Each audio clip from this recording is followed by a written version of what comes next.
Well, if you want to do the intro, more than welcome. This is episode 30. Crazy. I'm thinking, what are you thinking? Episode 100 we launched the Patreon? Sure. Okay. Yeah, next year. Okay. Yeah.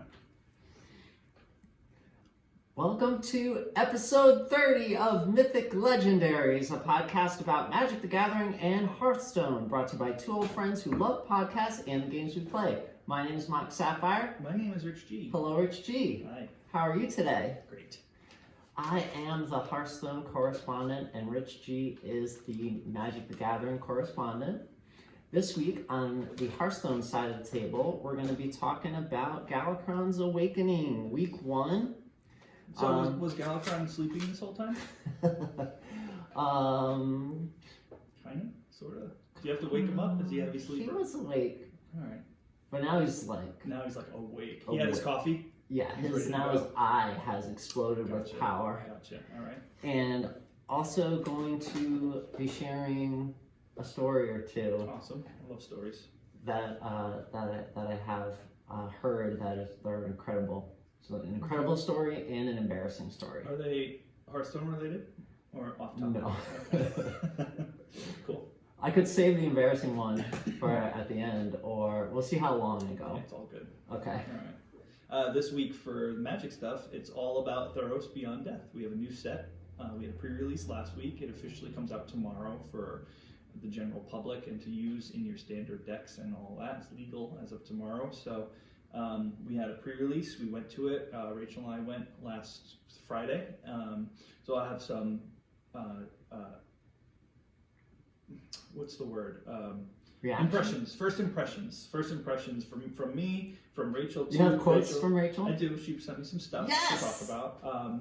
Yeah, it was a good time. So we're gonna go over that, and then I'm gonna go over a couple things that deck wise that have been, new cards. So the metagame, right as new cards come out on Arena, you can craft, you can make decks. I think you've been doing good. You haven't told me, but I think you've been doing really good. Been all right.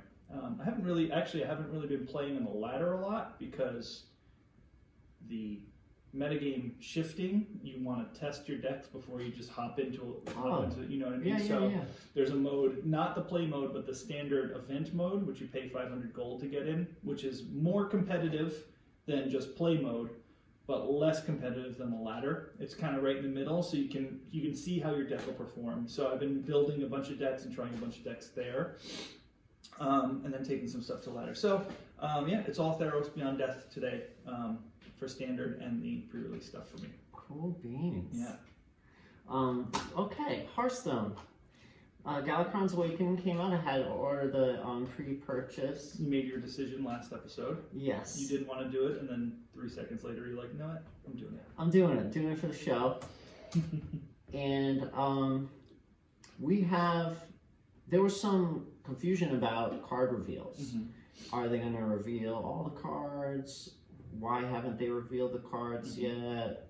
We didn't know what was going on. All the cards have been revealed. I was hoping they wouldn't. I was hoping they'd go week by week. Right. Because that's more fun, I think. Like, why not give normal people more time to play the first week one of Galakrond's Awakening and discover the cards that are coming out, try to fit them into decks and maybe make new archetypes or whatever. And it's just more fun. I'm not on board with all this reveal everything before. I don't like it either on the Magic side. Because the pros ruin it for everybody. Mm-hmm. Because there's people that play Hearthstone or Magic like all day long. They figure out the meta, Figure it out, and right then away. they share it, and then and then it's gospel, so to speak, and then it's like, okay, now I got to fight this new deck, right? yeah, it's just a very short window of trying to figure things out. The casuals, so to speak, don't get the chance to brew something and maybe come up with something like groundbreaking, right? The pros get it, and then they jam it together, and then they have all that time. Well, not even all that time. They just have all the information, and they can just like, okay, smart brain going to work, and then a day later, here's the next best deck. They could tease some cards. Yeah. Tease the flavor, tease the mechanic. Right. gently bring things out, and then have all these surprises. Right.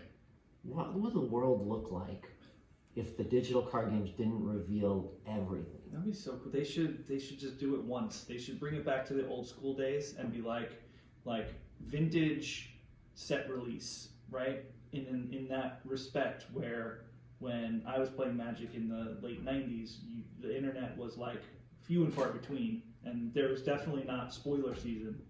So they should be like, we're putting a set out, and you're only going to see it at the pre-release, and then it'll come out a week later. You know, they should just put it out on that one day, and it gives everybody that week of time instead of the month of time, right? Yeah, that would be so much fun. Totally. Maybe for Magic, if Wizards, if you're listening, for one of the core sets, like core set 25. So let's say core set 25, because 20 just came out, Okay. and then it was their 20th anniversary or the 25th anniversary of Magic. So maybe in 5 years, when it's their like 30th anniversary, they can kick it back vintage style and just do a core set that just like nobody knows what's going to be in it. They could tease like you're saying, tease a flavor, Yeah. tease a card, or like tease the theme. It would drive the pros nuts. So awesome. It'd be fantastic. Man, I would love that. I would love that.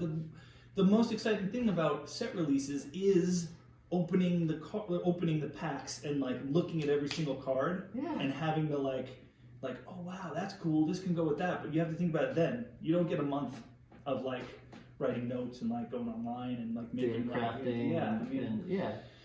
I'm just old. Well, but Hearthstone, they look bad now because it looks like they were behind schedule, and then they dumped all the card reveal. They didn't like have a proper reveal, right? Because this is a new way of spicing up the meta and spicing up standard. Just dropping new cards in the middle of a thing. Yeah. You cannot craft, and we tested this before the show started. You cannot craft week 2 cards on week 1. They're only available per week as the set gets revealed. But they have been. Sorry, I might have not followed. They've all been released. Like we know what they're gonna be. Okay, but then in Hearthstone you can only use one at a time for the next 4 weeks or whatever. Yeah, you can't use. You know what the cards are gonna be on week 2. So it's week 1 right now. It just came out yesterday, or the day before yesterday. Time flies by. Yeah, it does. So the week 1 cards are available to craft today. Gotcha. And then you cannot do any of the other weeks yet, although you know what they're going to be. I just started playing the week one cards. I haven't unlocked them all.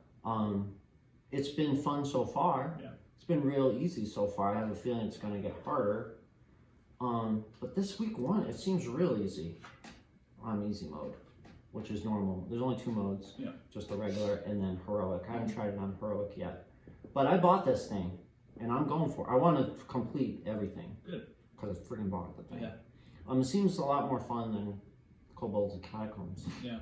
Because that was super hard and took me forever.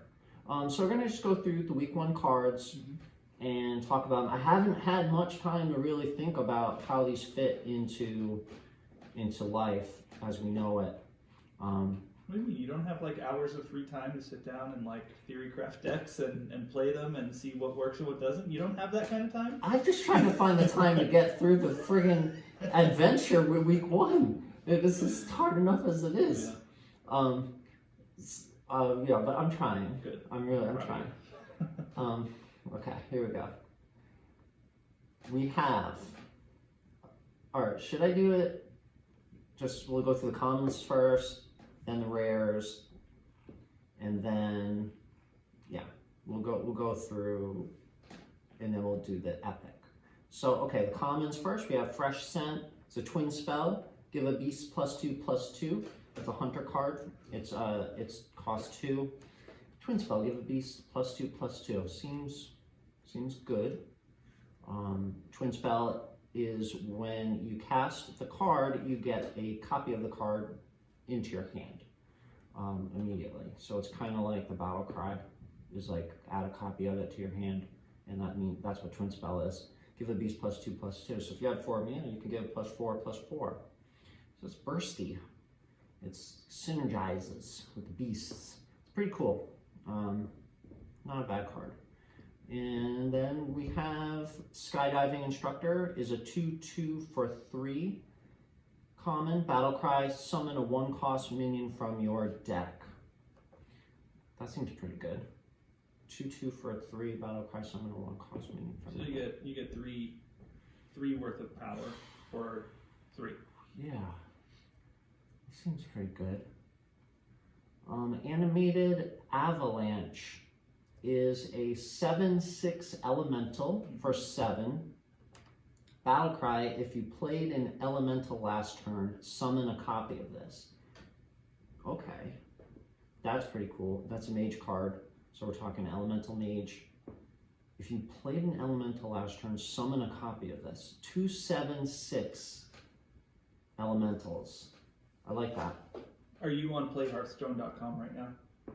I'm on out of cards. Okay. I'm following. I'm following along now. I see them. I'm looking at them. Out of cards is pretty cool. Okay. That's one of my I'm favorites. looking at Animated Avalanche right now. That immediately, I really get excited, Rich. Like my eyes are like filling up with tears. Like that's what happens to me. I feel my eyes get moist. Yeah.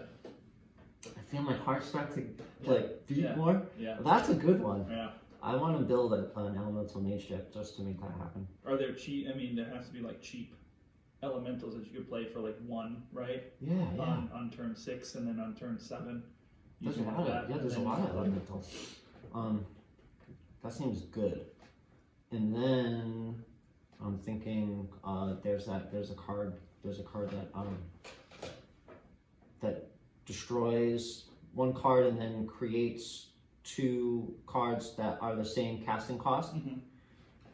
And then power creation and like Cyclone Mage. Yep. Cyclone Elemental Mage. That's pretty. Oh wow. Okay. Yeah, I want to play that. All right, moving on. Sorry. So we had Fresh Scent going through the commons. Skydive Instructor, Animated Avalanche, and we have Twisted Knowledge. Is a spell, a 2-cost warlock spell. Discover is the keyword. 2 warlock cards. All right. Discover. What is Discover again for the rest Magic players? Yeah, 3 cards pop up, Okay. and they're random cards, and they're warlock cards. So Okay. It could be anything. Okay. So they just It pop doesn't up. say spell. It doesn't say creature. It just says discover 2 warlock cards. So it could be a spell from your deck or a from the game, creature because I know they. from the game. Okay. Yeah, That's a from lot. standard. Yeah. Cool. Yeah. That's an element of Hearthstone that I still haven't got a grasp on, is the fact that you just like, there's cards that just bring things in from the game that aren't in your deck. Yeah. And that's like a wild thing for a Magic player to like. Speaking of wild, right on the top of my mind, I'm wondering, in wild, does this give you wild cards? Or is it in standard you only get standard cards, and Right. wild you only get wild cards? Probably, right? 'Cause Yeah. If the mechanic is just any card. Yeah. Right. Wow, that might be really powerful in wild. I don't know. It doesn't sound scary, but you never know. Usually the most unassuming cards end up being It's just a 2-cost common. whatever. Discover 2 warlock Whatever. cards. And then Yeah. you get like the 2 most powerful warlocks in the game, right? Like they could just pop up. Okay, so that's our common. Oh my god! Almost forgot! What? Eye of the Storm. Alright. 10 cost shaman card. Summon 3 5/6 elementals with taunt. Whoa, Overload 3. whoa. Whoa. So Overload you can play on turn 7. Overload. Isn't that like? Didn't you 3. explain that as like you credit you spend mana you don't have on a turn, and you have to you don't get it for 3 turns? Is that what? It's like because it's more powerful. So it's kind of like playing a 13 cost spell for 10. Oh, okay. So- not like a 10 cost for set. It's the other way. It gives you credit. Gotcha. It's kind of like then you have to pay it the next turn. Gotcha. Okay. So yeah, so it's gonna lock 3 mana crystals. Gotcha. Okay. Speaking of mana crystals, Ooh, look at those. Mana Crystal Those are Bracelet. mock sapphires. I've only got 1, 2, 3, 4, 5 mana though. Yeah. So Well, you can wait a couple turns. yeah. Yeah, that's I cool. got this at I won this at a Fireside Gathering, Oh, cool. which oh man, they only had it once in Providence, Yeah. or twice, and then Should they set one stopped up. having it. I want to set it up. Yeah. I'm sorry. Eye of the Storm. Wow. Okay. So elemental, shaman, summon 3, 5, 6 elementals with taunt, overload 3. That seems really strong. And there's another shaman card that does the similar thing. Remember, we were talking about that. They nerfed it. They nerfed it from making plus the taunts. Oh, it was one less. Right. Right. Yeah. So shaman now has another card that does a similar thing, and it's pretty awesome. So that's really exciting for week 1. Those are just commons. Now moving on to the rares. We have Licensed Adventurer. This is a 3/2 for 2 neutral minion battle cry. If you control a quest, add a coin to your hand.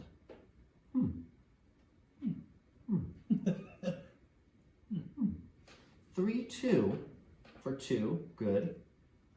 Battle cry, if you control a quest, add a coin to your hand. Seems really good for any quest deck. What does adding a coin to your hand benefit? That's gonna ramp you up so that you can play that on turn 2. And now you have a coin. So now on turn 3, you could play a 4-cost spell. Because a coin adds. Because if you play the coin, it just gives you 1 extra An extra mana crystal yeah. for that turn. Gotcha. Yeah. That's cool. It's not like a what's it called? Something growth, giant growth. No, that's magic. Rampant growth. Rampant growth. Yeah. Good job. You're a fucking genius, No, man. no. Licensed Adventure seems good. Seems good. Is ramp a theme? Are there decks that like do that in Hearthstone too? That like Druid? yeah, that makes sense. Yeah, Druid is like Takes advantage of is extra like a stuff. forest. gotcha. Traditionally, Are those decks good? Like, are they like competitive? Like, they used to be. Yeah. But not so much anymore. They nerfed some of the ramp cards. Yeah. Because it was too much, powerful. yeah. Then we have Winged Guardian. Winged Guardian. Yeah. Is a hunter minion. It's a 6/8 beast for 7. How do you know it's a hunter? You can tell by the The card card art. color. Yeah. Okay. The brown. Yep. It took me a while to learn that. Yeah. Because it takes me a while to learn stuff like that. But yeah, brown is hunter. The kind of slate blue Mm-hmm. is like a grayish blue Mhm. is shaman. The green is green is Probably druid. green Right? is hunter. Or no, that's oh fuck. Back to Winged Guardian. It's a beast, so I assumed it was hunter. Yeah, I'm confused. Taunt Reborn can't be targeted by spells or hero powers. That's really strong. Yeah. That's Oh yeah, really hexproof. strong. It's got hexproof. A 6/8 taunt. And then if you Reborn. kill it, it comes back as a 6/1. How do you, from the card itself, how do you know that? How do you know that it's a 6/1? Because that's what Reborn does. So if it It dies, comes back as a 1. It comes back with the same power but just a 1 toughness. it'll still be a taunt, Right. but it'll have 1 toughness. So any Reborn means anything with Reborn comes back with just 1 toughness. Yes. Gotcha. Can you, while I'm going through this, can you click on? Can you help me figure out this question that we just gave birth to? What's that? What class that card is from, Class, yeah. and then what class Fresh Scent is from? Because that's confusing. I thought the beast It's a was rare druid minion. The Wind Wind Guardian, Guardian? yeah. Okay, so that's Druid. Yeah. And then Green is Hunter, brown is Druid. So, okay. My bad. Beasts are not exclusive to Hunter. I knew they weren't exclusive to Hunter, but I just assumed that it was a Hunter card because it was a beast. I've been playing a lot of Hunter right now. I'm either playing Face Hunter or I'm playing Highlander Hunter. I'm having a lot of success for me. I went from 10 to 8.2 It's good. with Highlander Hunter. Then I lost some steam with Highlander Hunter, and I started playing Face Hunter, and that's kept me afloat. So Hunter's really good right now. I have a feeling that things are going to be changing. I've heard that these cards that are getting added, these 35 cards from Galakrond's Wicked, I've heard that maybe they're not going to have a big effect on the meta, and I disagree, respectfully. Okay. I'm glad you respectfully disagree. Yes. So then we have this kind of opal color card, which is a priest card. Dark Prophecy is a rare spell for 3 mana. Discover a 2-cost minion, summon it, and give it +3 health. We talked about that last week. Hey, wait a second. You guys have Counterspell. What? There is a counterspell. Yeah, and it's called Counterspell. It's called counterspell. Yeah, and it costs 3. It's a secret. And it says when your opponent casts a spell, counter it. Yes, I thought that's a there- mage spell. I thought there weren't.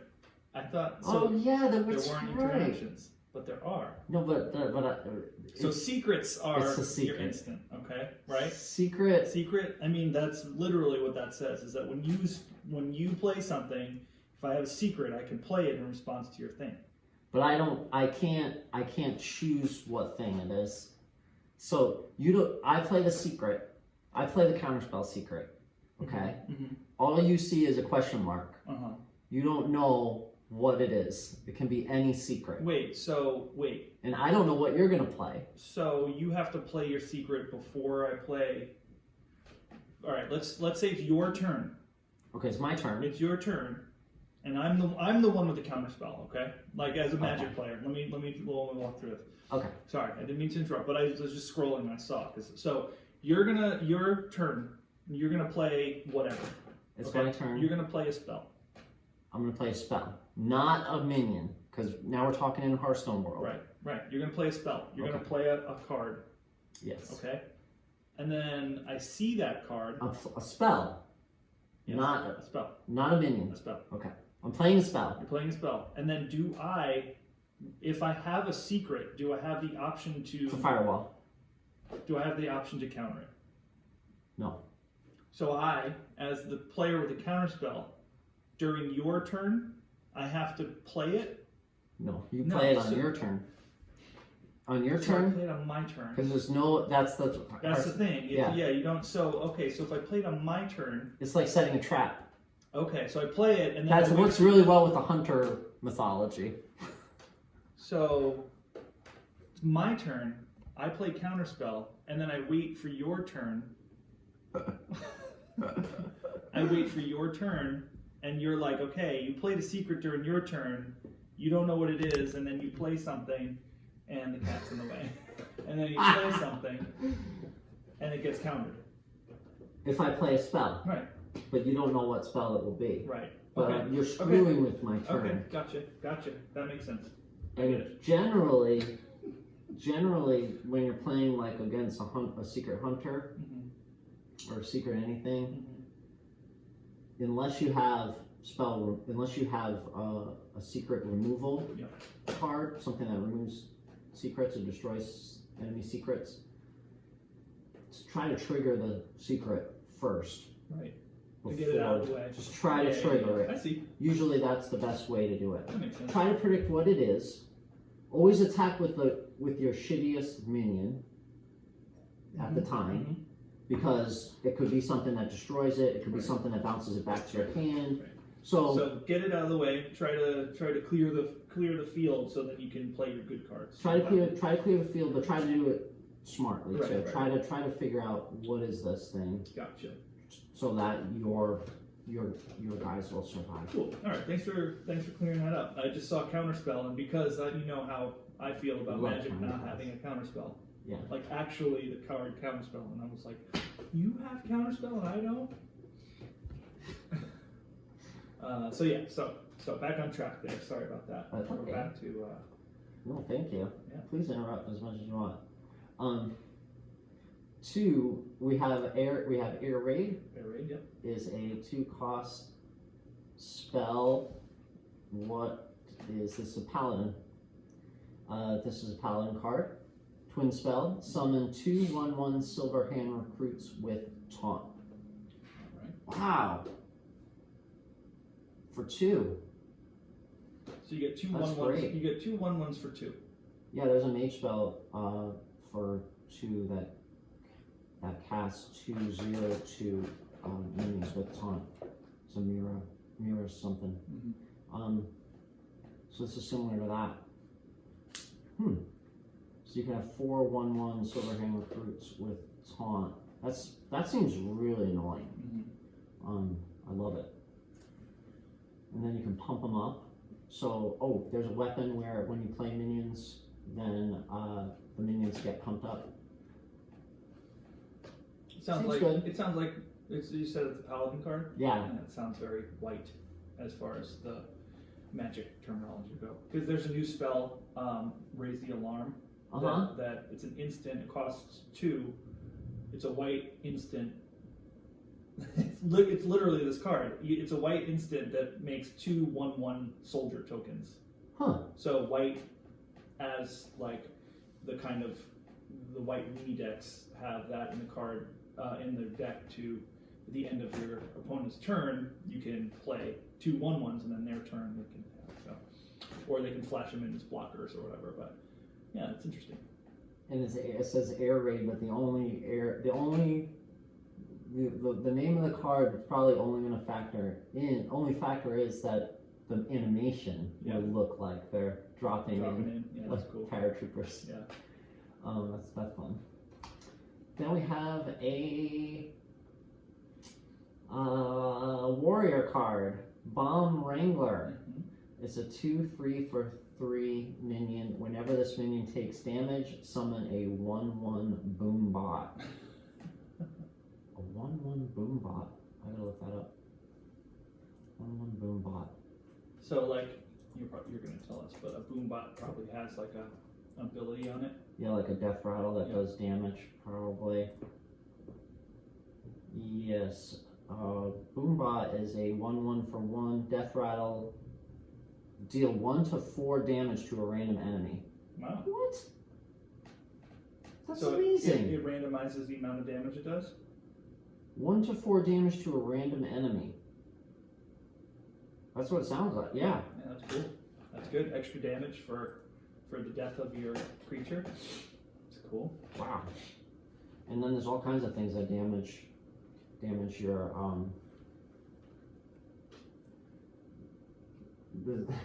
what's that called? The class, the warrior class. Yeah, it has a lot of those Yeah, it's like right. self-inflicting pain. I feel like the Hearthstone game designers and the Magic game designers have a secret like meeting, and they're like, all right, we're gonna make all these cards, and then you guys are making up. So, all right, cool. So you're gonna make that card. We're gonna make that too, but we're just gonna magicify it, and it'll do the same exact thing. But we're gonna call it something different because there's so many cards that have these abilities. Like there's a planeswalker who makes a 1/1 that when it dies it doesn't damage to anything. So Okay. and then there's like you got your boombots that are 1/1s that when they die they do damage to something. It's Yeah. just I'm sure all of these games have these similar mechanics, but it's just being a Magic player and then seeing I can refer to some card in the whole Magic existence that does like the same thing. It's pretty neat. Magic gets so complicated though. Yeah. Compared to Hearthstone. Yeah. They intentionally make the text really simple. Mm-hmm. And it has to like be simple across all languages Right. that it gets quote unquote printed into. Yeah. We have a video of cat butt for probably about 20 minutes. So we've taken to recording our podcast for the past couple weeks, and we've been using my cat's cat tree as our means to prop up the camera. But she decided this afternoon. She never goes up that here she never- otherwise. yeah, she's never up there when we're doing it. But we have the camera on the top of her cat tree, and she just decided that she wanted to plop down This is and my cat make tree. a little loaf, and she is now right in front of the camera with her butt right in the lens. So I'll take a little photo there. Hey, cat. There you go. I'll just let her have it. Yeah, she's fine. It's fine. Licensed adventurer. Licensed adventure. We did that one already, right? Yes, we did that one already. Wingardium, Dark All that's Prophecy. left is Shadow Sculptor. Shadow Sculptor. We did Dark Prophecy. Oh, that was the first one, I think. Shows Shadow Sculptor. Is that the mythic or the Did Dark Prophecy. This is an epic epic? minion. It's a rogue minion. Mhm. That's the slate color. Okay. Is rogue. Alright. Damn it! Why can't you just say it so you can help me out? 3/2 for 5 mana, epic rogue minion combo. Draw a card for each card you've played this turn. So that's how Hearthstone gets away with not printing a lot of text. Is Gotcha. They have these Yep. keywords. Yep. And so all combo means is it's an ability that gets triggered after another card is played. Okay. Yeah, that's easy. Any card. Yeah. Draw a card for each card you've played this turn. Card draw is really strong. That's, Yeah, I'm sure. Huge. Most any game card draw is like probably either the most important thing or the second most important thing to any game is being able to draw cards. it looks like they tried to balance it with kind of low stats. 3/2 for 5 isn't bad. Yeah. It's- Combo draw a card for each card you play this turn. So I'm not sure how good it is or how. So you have playable to. it is. So that's a 5. So say that you can't play that on turn 5 for its benefit because it costs 5. So that means you haven't. If you have 5 mana. But you can because there's a bunch of rogue stuff that creates 0 cost cards right now. Oh, okay. All right, cool.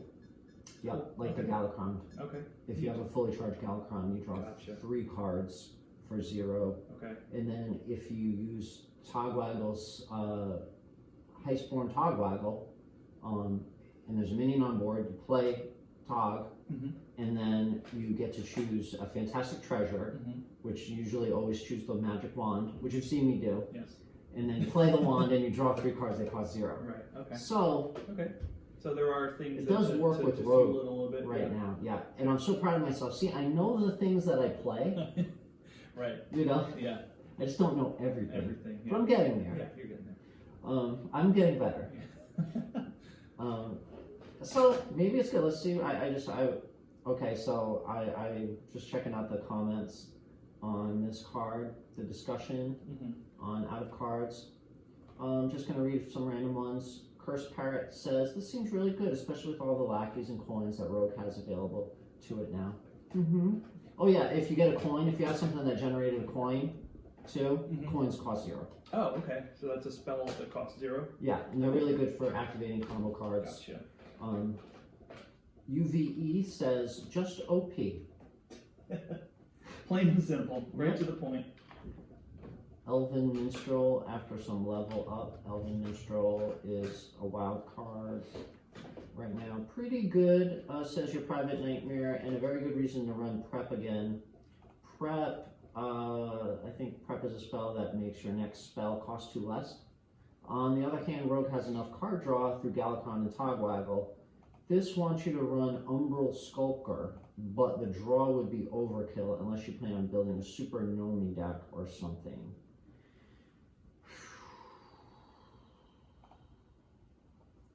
I'm just gonna take your word for that.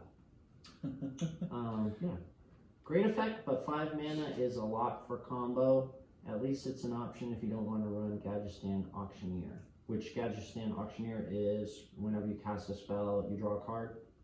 Okay. So, not sure. Not sure how good that's going to be. So that's week 1. The Amazing Reno doesn't come out until week 4. And that comes out on February 11th. So coming up in week 2, week 2 comes out January 28th, 5 days from now. And that's when you're going to get Rising Winds, that Eagle card, the twin spell, the choose one. Seems really good for Quest, Druid. And that's when also Fist of Raiden comes out, which is... Raiden? Like Mortal Kombat? Kind of. And that's a Shaman legendary weapon. 1/4 for 4. After you cast a spell, summon a legendary minion that costs... of that cost, lose 1 durability. I'm not sure, there has to be a legendary minion that it costs, and most of the legendary minions have battle cries, so this kind of might be good, but you lose the battle cries, so maybe not amazing.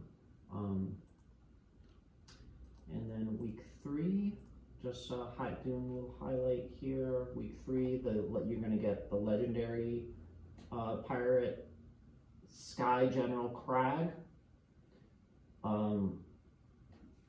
which I think is a rogue minion. Battle cry: if you've played a quest this game, summon a 4/2 parrot with rush.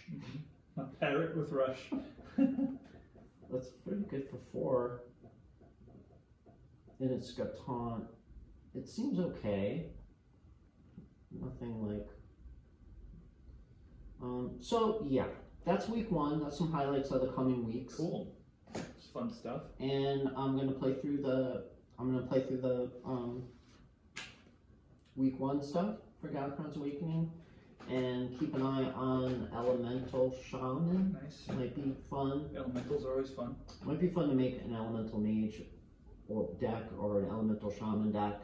And other cat is still in front of the camera. She's overseeing this situation right now. She is literally overseeing it. I feel like she's looking at me and saying, "Bitch, this is my show." Hey. Oh, now she's going. All right. I still got a little photo of her. It's good. So I wanted to tell you this story. Yes. It's off topic. Please do. I also have an embarrassing story, if I can say the embarrassing one. No, just go for it. What do you want first, the embarrassing one or the mystical one? Do the mystical one first. Okay. Yeah. Ray Capo is a singer of Youth of Today and Shelter, Yes. Better Than 1,000, legendary hardcore vocalist. He's like a bhakti yoga instructor. Right. And his yoga name is Raghunath. And he has a podcast, Wisdom of the Sages. Okay. It's a daily podcast, and it's pretty cool. I love it. I don't listen to it every day because who can do that? That's a lot. Yeah. But he had this amazing story, which is incredible. I'll give you the overview of that podcast. What they say is learn about Dharma, yoga, bhakti, and how it relates to all the basic questions of life. The show is about how to live your best life, let go of the external distractions, and uncover the spiritual happiness that lies within the heart as the true nature of the soul. Wow. Okay, so that's the vibe that Ray Capo or what's Raghunath, right? Yeah. Right. Well, you still Ray Capo. It's both, right? Yeah. But that's the vibe. Okay. Gotcha. He's one of those people that he's 10 years older than us, right? And his bands are super influential, and he's just one of those heroes that never let me down. Yeah. And I always look to that music when I'm feeling lost. I go back to that music; it makes me feel better. And I am starting to kind of explore these yogi kind of things. Yogi vibes. I see some yoga in my future. But anyway, he said this amazing story, and I just wanted to share it really quick. Okay, so in 2007, that was when the housing bubble burst. Yes.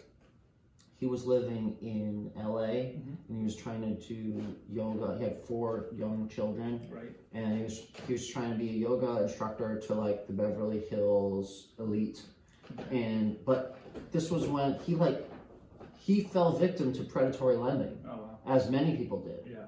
And he had like a house. They gave him like an interest only loan Whoa. for $500,000, without seeing any No credit history. credit right? history.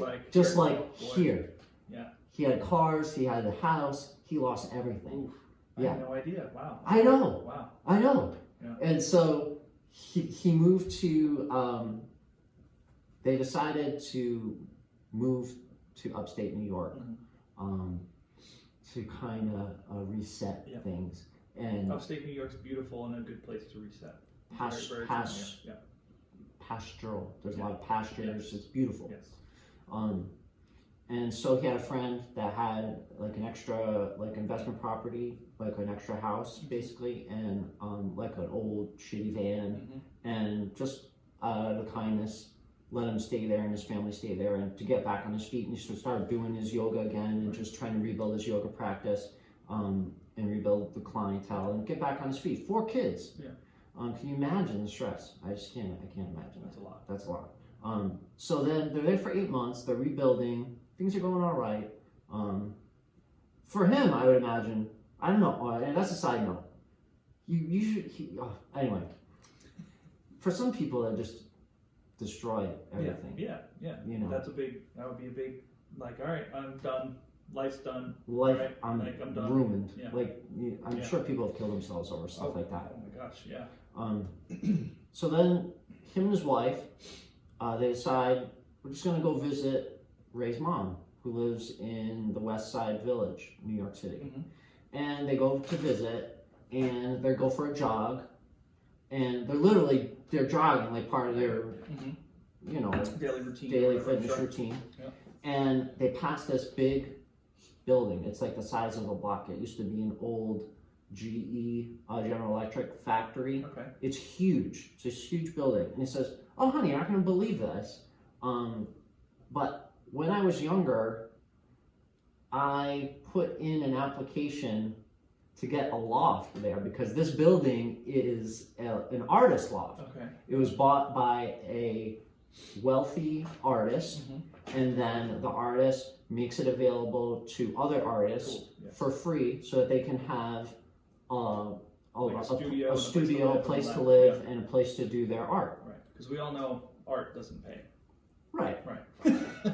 And to live in New York is just mega bucks to live in New York. So they're just jogging by, and he's like, I wonder, I had put my name on a list to get a loft here. I wonder if my name is still on the list. So she's like, oh, well, let's just go and see. Okay. So they jog inside. He goes to the front desk, and he's like, hey, I'm Ray Capo. How are you? I'm great. How are you? Good.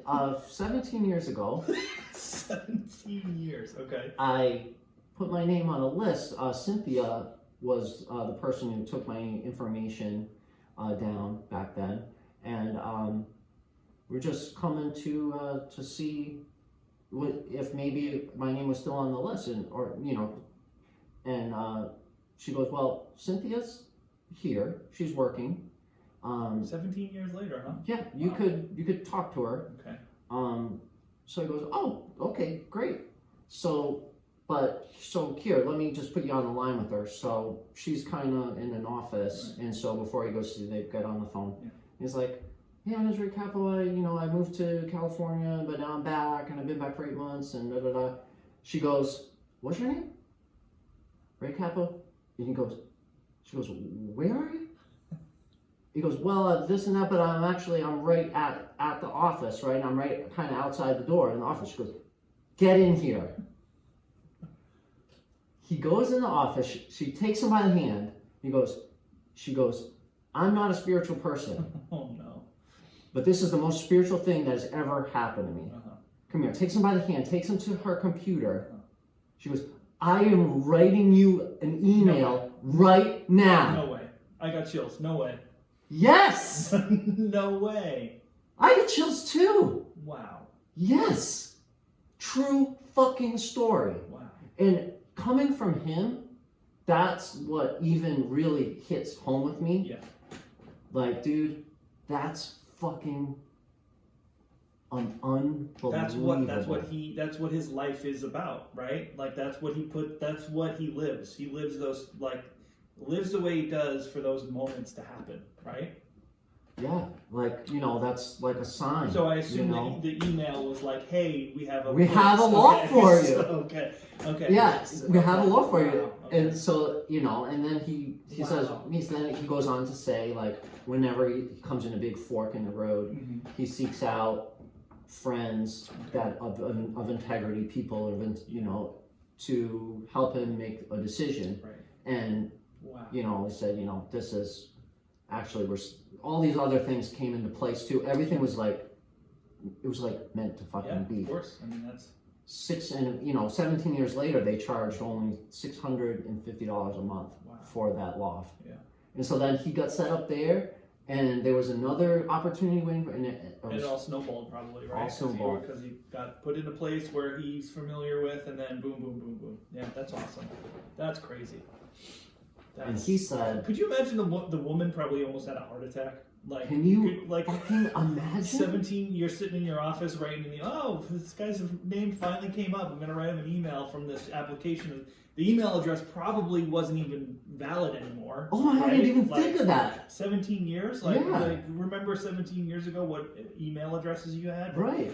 But the fact that he was just there at that moment, that's wild. That's like once in a lifetime opportunity shit. Yeah. Dude, it's Crazy. Magical. That's awesome. And I was trying to think of I don't want to go on too much of a tangent of magical times in my life. I've had a few. Yeah. I've had a few. But anyway, I'll talk about something that wasn't so magical. Okay. But hey, God exists. Hey, sorry. That's amazing, and that is amazing. that means something. There's more to life than just physical. Anyway, sorry. Sorry, not sorry. This is something not so magical that happened. What happened? I go to Drag Bingo every month. Mm-hmm. It's a benefit thing to charity, and it's super fun. And they have a different theme every month. Mm-hmm. So, this month the theme was pajama party. Okay. So I'm like, oh my god, it's so fun, because I can kind of just wear my slippers and I have like a big pink poofy bathrobe, Mm-hmm. and I can wear it and it'll be fun. Right. So that's what I do. And just to say, I do laundry constantly doing laundry. But just a fair warning to everyone out there, you may have a piece of clothing that doesn't get washed. Anybody else? Maybe. I have not washed this bathrobe in, I don't know, for as long as I've had it. I don't never wash it. I forgot to wash it because I don't wear it a lot. Right.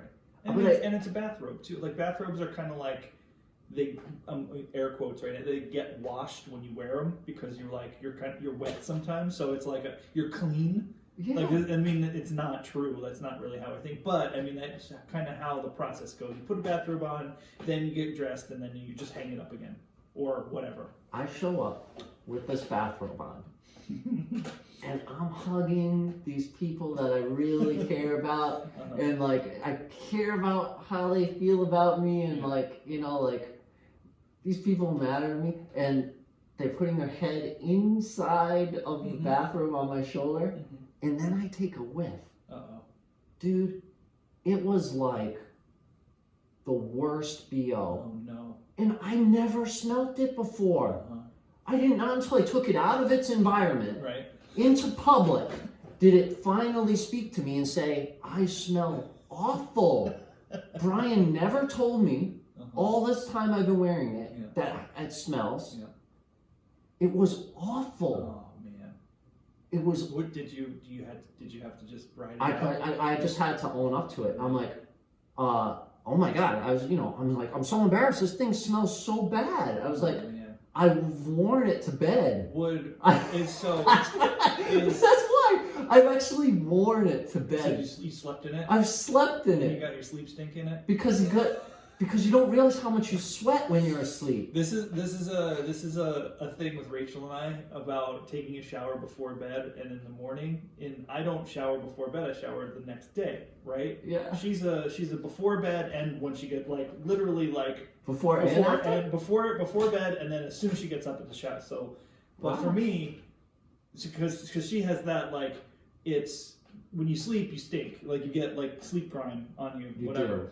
But for I didn't know me, that I until I don't learned it. I don't see that. Like I don't think that, which is why I don't shower before bed. I shower in the morning because Uh-huh. like you just before bed you're like whatever. I mean, unless you had a dirty day, like if you like Like you going really to the gym need, or, feel like- like you needed it. right. Yeah. But I usually don't like have days where I'm like, ew, I'm gross. I should shower before bed. But that's really funny that you so yeah. Sleep Yeah, you stink, get sleep out of stink the is real. shower. Sleep stink is real. So if you shower before If bed, I have a really early morning, which a lot of times I do, Yeah. I'll shower before I go to bed. Yeah.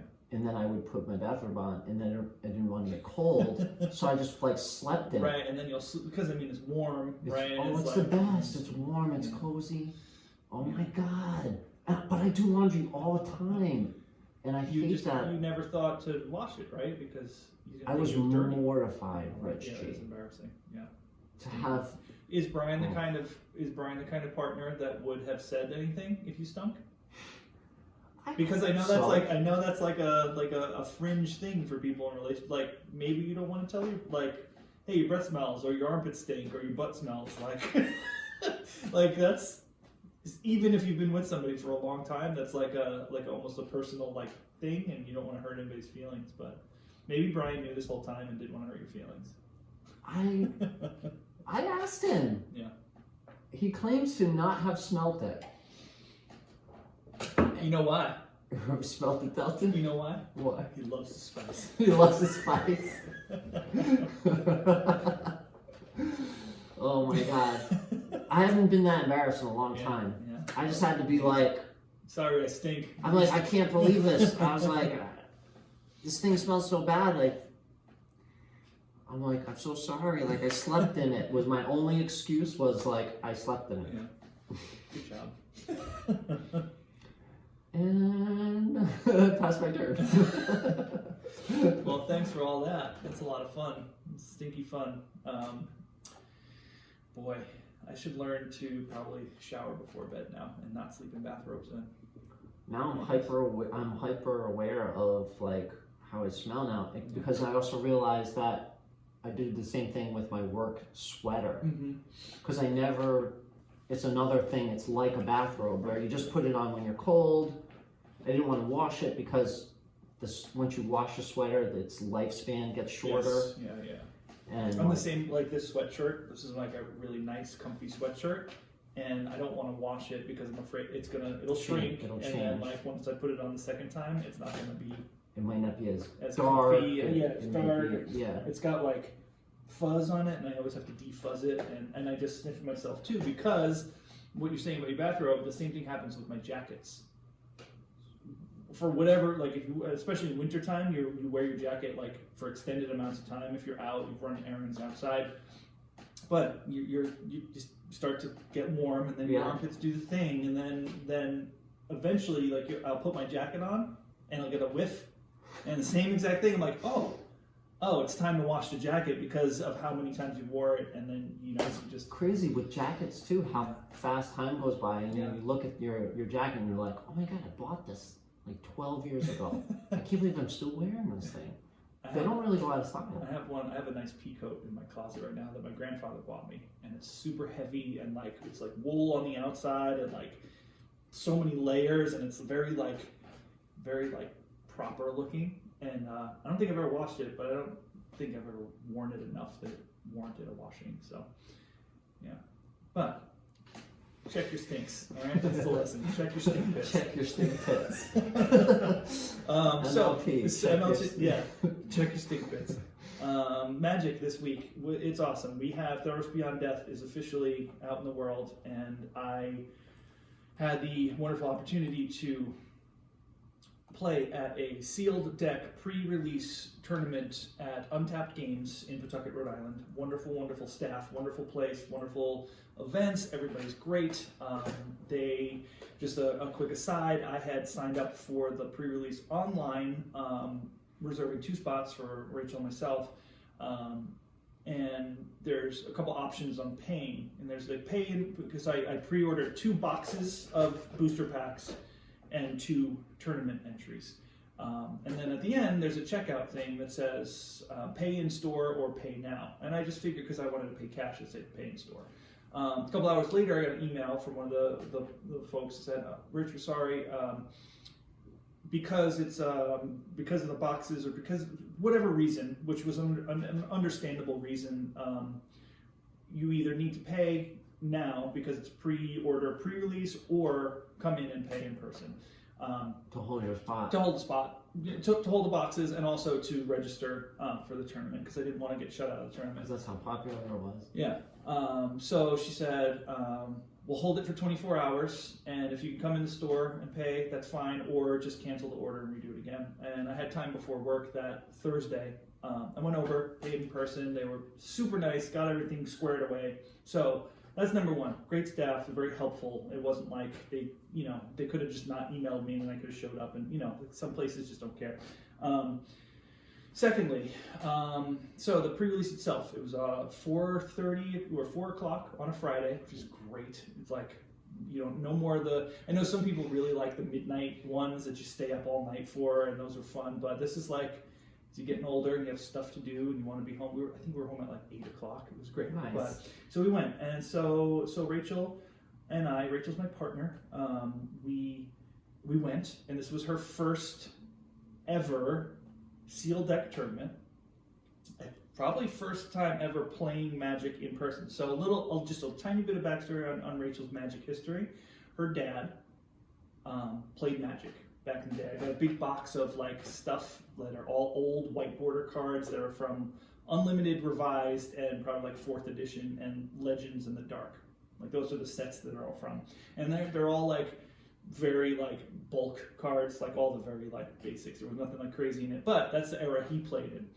The best part of those cards were the lands, the white bordered Unlimited and Revised lands. So they're old. So we brought his lands to the pre-release, so Rachel could use his lands in her deck, cool. which was fun, which is really cool. I'm happy we were able to do that. And Rachel has been playing on Arena. She's very hooked. She's been playing, she's been learning, so she knows cards, she knows how to play.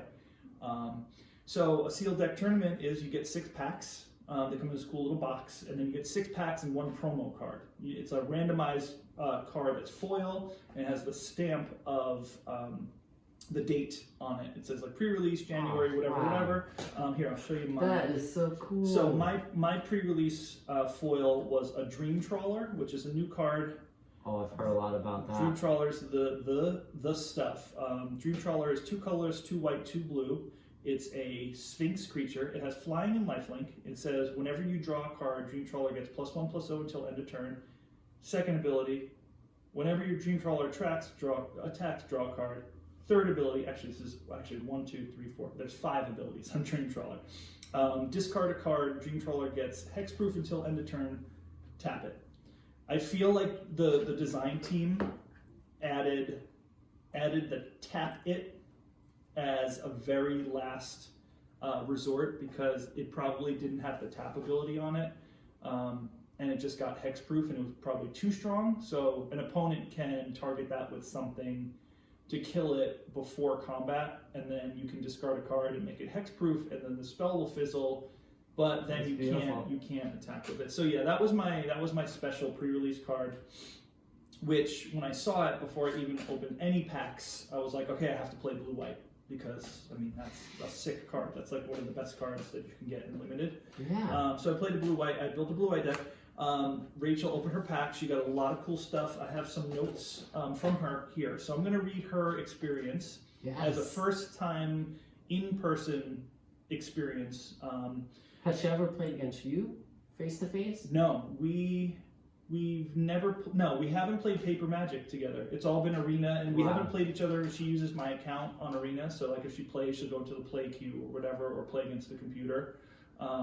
Oh, it's so heightened when you're in person with the paper Oh yeah, magic. yeah. So that was one of the things where it's like, she opened her pack, she built her own deck. I took a look, I feel like because I had to build my deck and she was building her deck and we only had 45 minutes, I do feel like I could have given her some more help with it, because after the fact, knowing what card she had, we could have went a different direction, but I was also trying to like look at mine and like build mine too, so But yeah, but that's okay because you you need to own it. it's fine. Yeah. But I wish, I wish she would have had a better deck if I helped a little bit more, because seeing what cards again was like, oh, she should have went white, because white is actually good in this set. Yes. White, they're finally sprinkling some white good stuff in there. So in a limited format, white is actually not too bad. And just as an aside too, this set revolves around enchantments. Enchantments are a big theme of the set, and some creatures are also enchantments. So there's enchantment creatures. So that's the theme of the set, like gods and like sort of these otherworldly things that can be both a creature and enchantment. But so, a couple notes for the podcast from Rachel. And again, she's a first time in person Magic player.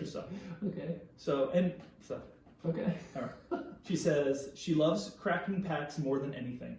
Oh yeah. All right, because we came home. Oh, the sound, the just like the smell, the look, the reading the cards. We came home. I had a box to open for myself. We went through that box in like 20 minutes. We just ripped open all those packs. Yes. So on Arena, there are animations and sounds for a lot of the legendary creatures. Like when a legendary creature comes into play, it does something and says, or like an emotes sound. Mm-hmm. And she got, as one of her foil mythics, she got Erebos Bleakhearted, which is the black god. Indestructible as long as your devotion of black is less than 5. Erebos is not a creature. Whenever another creature you control dies, you may pay 2 life. If you do, you can draw a card. And then you can pay 1 black and 1 colorless and sacrifice another creature. And then it says target creature gets -2/-1 until end of turn. It's a 5/6. So Erebos of Bleakhearted on Arena, when you play it, it makes this sound. He goes, when he comes out, like a very evil, and that's almost exactly what he sounds like. And I had built a black deck that she was playing, and whenever we play it, we would laugh because it's ridiculous. Like, he's very aggressive. Like, it's a very, like, you don't expect it from just playing this, and then, like, he comes out and he does this, like, big, like, he has his arms out, he's turning and stuff. So we laugh every time. So she was so happy that, and this is a quote, I was so happy that I got guy as a foil rare. She loved interacting with 2 opponents, helpful, kind, and respectful. So it's 3 rounds when we play. So her first 2 opponents, helpful, kind, respectful, which is what a Magic player should be, especially playing against somebody who is new to the game. So her last point was, I was bummed that that the 1-upper was cheating. So the last opponent she had, this guy was, she was explaining it to me afterwards, that like they were conversing about like life stuff, and he was like, oh yeah, well I blah blah blah. Like he was an adult male that like anything she said, he was a 1-upper, like as he described, and he was cheating. That's a typical male thing. So yeah, especially in that environment, definitely. So this is what she said. I was bummed that the 1-upper guy was cheating. I did let him get away with it as a sort of social experiment because my window of tolerance is very wide and I like to think of myself as emotionally intelligent.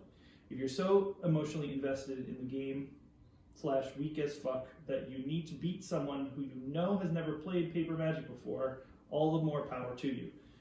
I have more going on in my life, and I could not care less if I win or lose. I just want to have fun, learn, and interact with people and hear about their life. So, so apparently, yeah, what happened? So the one thing I do remember is her saying is that she was attacking with flying creatures, I believe, and she'll definitely correct me if it was wrong. She's attacking with flying creatures, and he was blocking with creatures without flying. Oh, And she was letting you, she knows that yet that can't happen. oh God, Rich. Oh, that makes me so angry. So Oh, the fires are burning in my forearms. yeah, I want to smash this person. yeah. So that was one of the examples, is that he was getting away with something, and she knew that he was getting away with something. And I guess it's just personality type, and it's unfortunate. I mean, you can't prevent certain kinds of people from playing a game and being interactive in a social environment. You hope that everybody has that same, like she said, helpful, kind, and respectful, right? And I've mentioned this in the podcast before. That's what the community should be with Magic players. You don't want to scare off new Magic players with like cheating. And she's very smart and intelligent. She knew the guy was cheating. Like, she saw that. You could see it. She's like, okay. Then she said, see how far he takes it. And he beat her, of course, because I mean, if you cheat, you win, right? I was hoping for something a little more subtle. Yeah. Like the thing you mentioned, like the land to the graveyard, back to the hand. Yeah. Like a little sleight of hand. Yeah. But no, this is blatant. This is blatant on the douche. Yeah. Oh. So that's unfortunate. I'm sorry she experienced Rachel, that. But happened. she likes that kind of stuff too, to kind of be like, yeah, there's people in the world that think that this is the most important thing for them, and that's what they have to do to keep themselves. I want to believe there's less people like that now than there was back in the day. Yeah, I think so. The community has grown. I mean, the game has been around for so long. The community is so full of positive people and nice people that kind of person is definitely the minority. I get that vibe too. Yeah. There was an incident at our store at Untapped too that there's a younger player who has a certain personality type. He's very talkative, funny, twitchy, whatever, right? Yeah. I don't give it a second glance. None of the core group there would have given it a second glance about this kid's personality type. Actually, I think it was the kid who called me a 50-year-old. Like the ABB kind of. Yeah, a little bit. Yeah. I've played against these regular, whatever. And then there was somebody who didn't recognize there that was very chatty, very like whatever, like very kind of like just talking at people rather than having conversations, like people who want to interject themselves.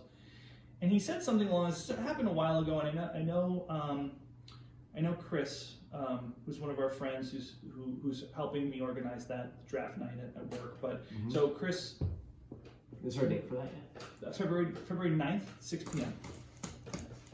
February 9th, 6 p.m., we're doing Drafts and Drafts at Trinity Brewhouse in Providence, Rhode Island. It's official. We're going to have a draft night every other Sunday, starting February 9th at 6 p.m. So basically, if you want to come drink some beers, have some food. Is Rachel going to play? Probably at some point. So I think I want to play. So, so this guy, and I know Chris was there, and he said he directed his comment towards this kid and was like, blah blah blah, you must be on the spectrum, like loudly in front of a whole bunch of people, and the energy of the room got sucked out.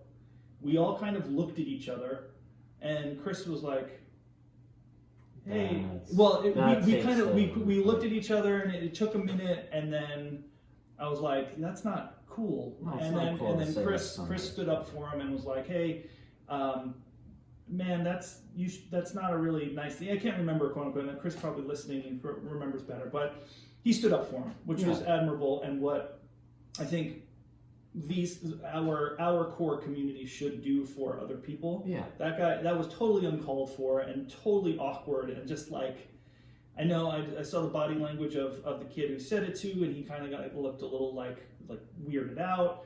Anyway, this community should be helpful, kind, respectful. Those moments are few and far between, but it takes people like Chris, takes people like Rachel, takes people like us to stand up for people and help people through those moments, and let those people know that if you feel comfortable enough to be like, hey, that's not cool.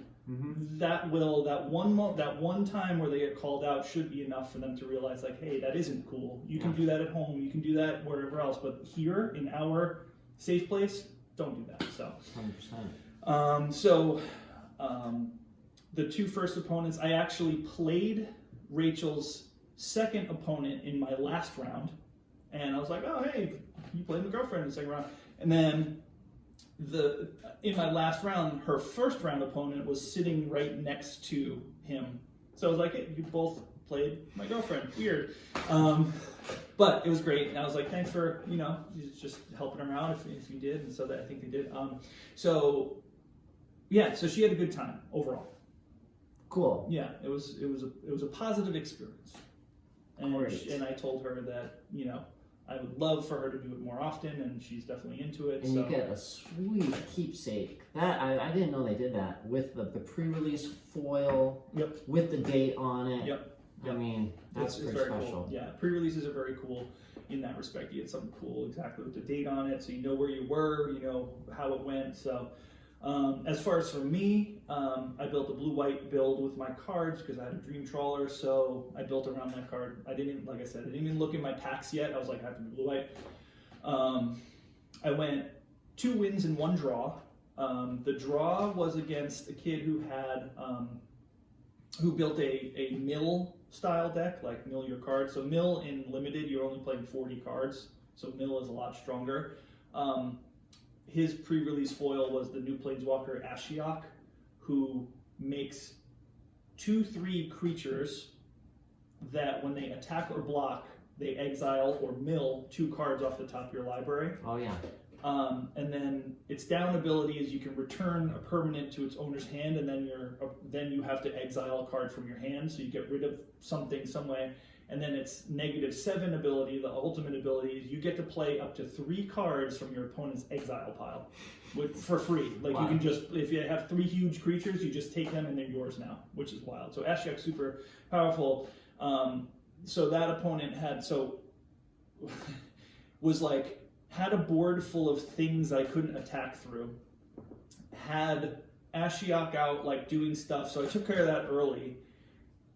I was down to like 3 cards left in my library, and then I had Dream Trawler going. I was attacking and gaining life back, and then they were attacking. We were doing this like seesaw thing, and then we realized time was up in the round. I looked up, and 10 seconds. It was actually -10 seconds, but they didn't make the announcement. They said usually in a tournament they'll be like, all right, that's time of the round. You have 5 turns. Anything? I'm imagining maybe a digital clock, a big digital clock or something. It is up. Yeah, they have big screens. They have like monitors like this big, but usually the tournament director or somebody will announce when time's up. But we didn't know. We were so invested in the game. I had 3. It was an intense match, and I looked up at my friend when time was up, and we didn't go into turns. Like we didn't do the typical like thing that you're supposed to do. And I looked up at my friend. I was like, "Oh, time's up. What happens? Like what happens?" And they're like, "Oh well, where were you at?" Because I was gonna end up losing, but time was up, right? Yeah. So the whole logistics of it is we were supposed to give 5 turns, and then if somebody hadn't won, it's a draw, or if somebody wins, then that's how it goes. Then whoever won. Once the time is up. Once the time is up. Once the 5th turn is done. Okay. So I would go. It was like turn 0, turn 1, 2, 3, 4, 5, and then after the end of your 5th turn, if somebody hasn't won, then it's a draw. But if you won on turn 5, then you win the match. There wasn't any of that. There was no turns, and I was going to run out of cards, so I scooped up my cards. But it wasn't like I was rules lawyering, as they call it. I was just like, oh, wait a second, the round is over. We didn't have our 5 turns, and nobody had won. I was going to concede, which was why I was going to scoop up my cards. But then I realized, like, all right, just for tournament's sake, right? Just for the situation, like wins and losses and packs and stuff at the end, because it is worth something to win or lose. I was like, that's why I asked him. I was like, what happens? So we looked at each other, and it's kind of was the consensus was that it was a draw. It was a tie because time was up. Nobody had won. We didn't go into time, and then whatever. So we shook on it. We're like, I was going to give him the win, but then he was like, no, it's a draw. It's fine. And he was really cool. Younger kid who played really well. So I drew that match, and then my 3rd match I won. So I won like 3 packs. My deck was fairly consistent. I'm just going to read through some cards that I had in my deck. So these are all from Theros Beyond Death. So I have Dream Trawler, Sea God Scorn, which is a sorcery that returns up to 3 creatures or enchantments to their hand. Sleep of the Dead, it's a sorcery that taps a creature for 1 blue, and then you can escape it, which means play it from the graveyard for an additional cost. Karametra's Blessing, 1 white, instant. Target creature gets +2/+2 until end of turn. If it's an enchanted creature or enchantment creature, it also gains hexproof and indestructible until end of turn. So it's a really good protection card. 2 Pious Wayfarers, 1 white. It's a 1/2 creature.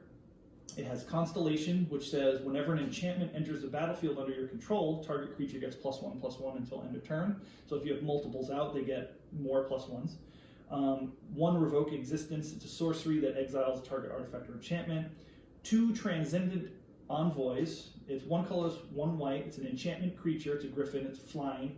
And it says aura spells you cast cost 1 colorless less to cast. An aura spell is an enchantment that you put on a creature. 1 Heliod's Punishment. Enchant creature can't attack or block.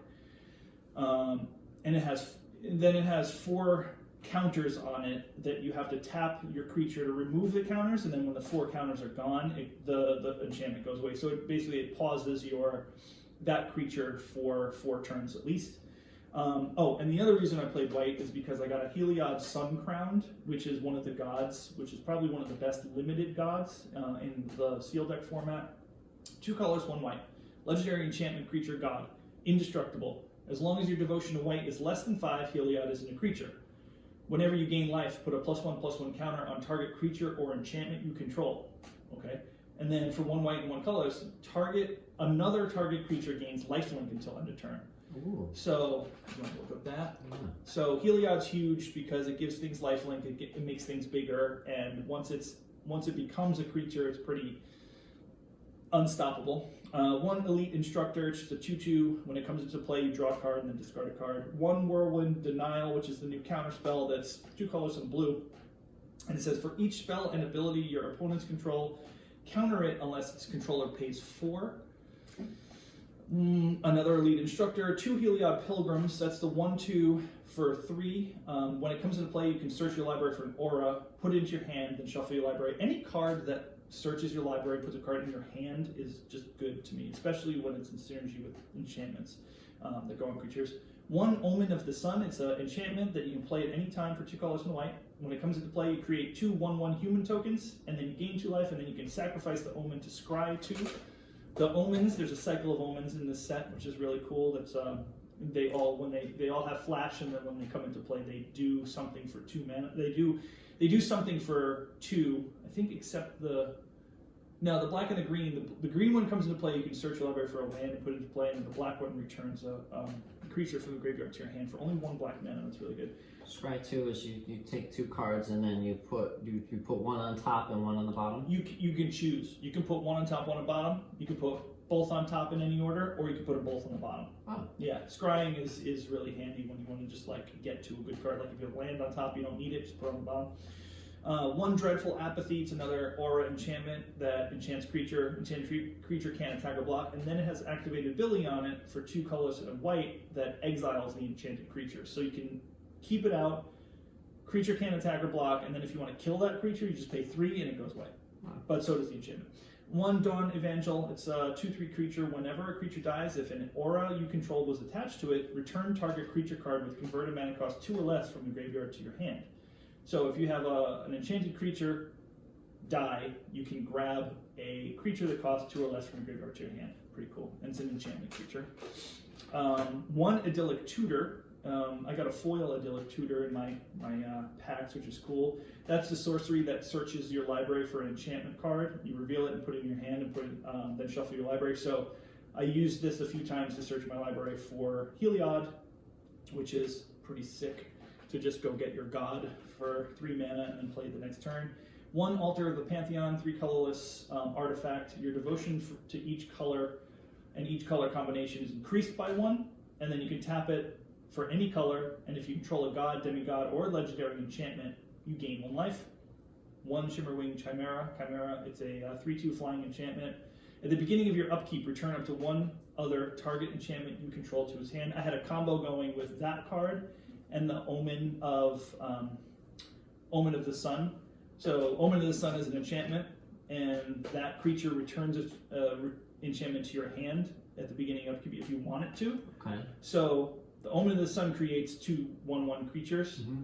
So once those 2 were in play, during every upkeep, I returned the omen to my hand, and then at the end of my opponent's turn, I played the omen again and created 2 more 1/1s. And then when it came back to my turn, I returned it to my hand, and then at the end of their turn, I would play it and make 2 more 1/1s. So Nice. there's a little combo for you. I'm sure there's way better ones. And then 1 Triumphant Surge. It's an instant that destroys a creature with power 4 or greater. And you gain 3 life. That really didn't come in too handy. I didn't play against much green, and green would be the color that has 4/4 creatures in it, or 4 power creatures, but Looks like Gabby Butler with the staff. You watching Cheer? no. What's cheer? What's that? It's on Netflix. No. What's it about? It's a documentary about. Oh, the I saw that. head Yes, cheerleader. I did see that. I didn't watch it, but I saw the commercial for it. So that was fun. So I made a statement on our Twitter the other day that Throne of Eldraine was probably my least favorite limited format since I've gotten back into Magic, when I think Dominaria was out, so it was almost 2 years ago or whatever. Throne of Eldraine was my least favorite. It got really stale quickly. It's like fun was gone. I liked M20, which is a core set, better than Throne of Eldraine, which is kind of rare to like a core set, which is very kind of like powered down and vanilla as a draft format or sealed deck format. Throne of Eldraine was a cool set for standard.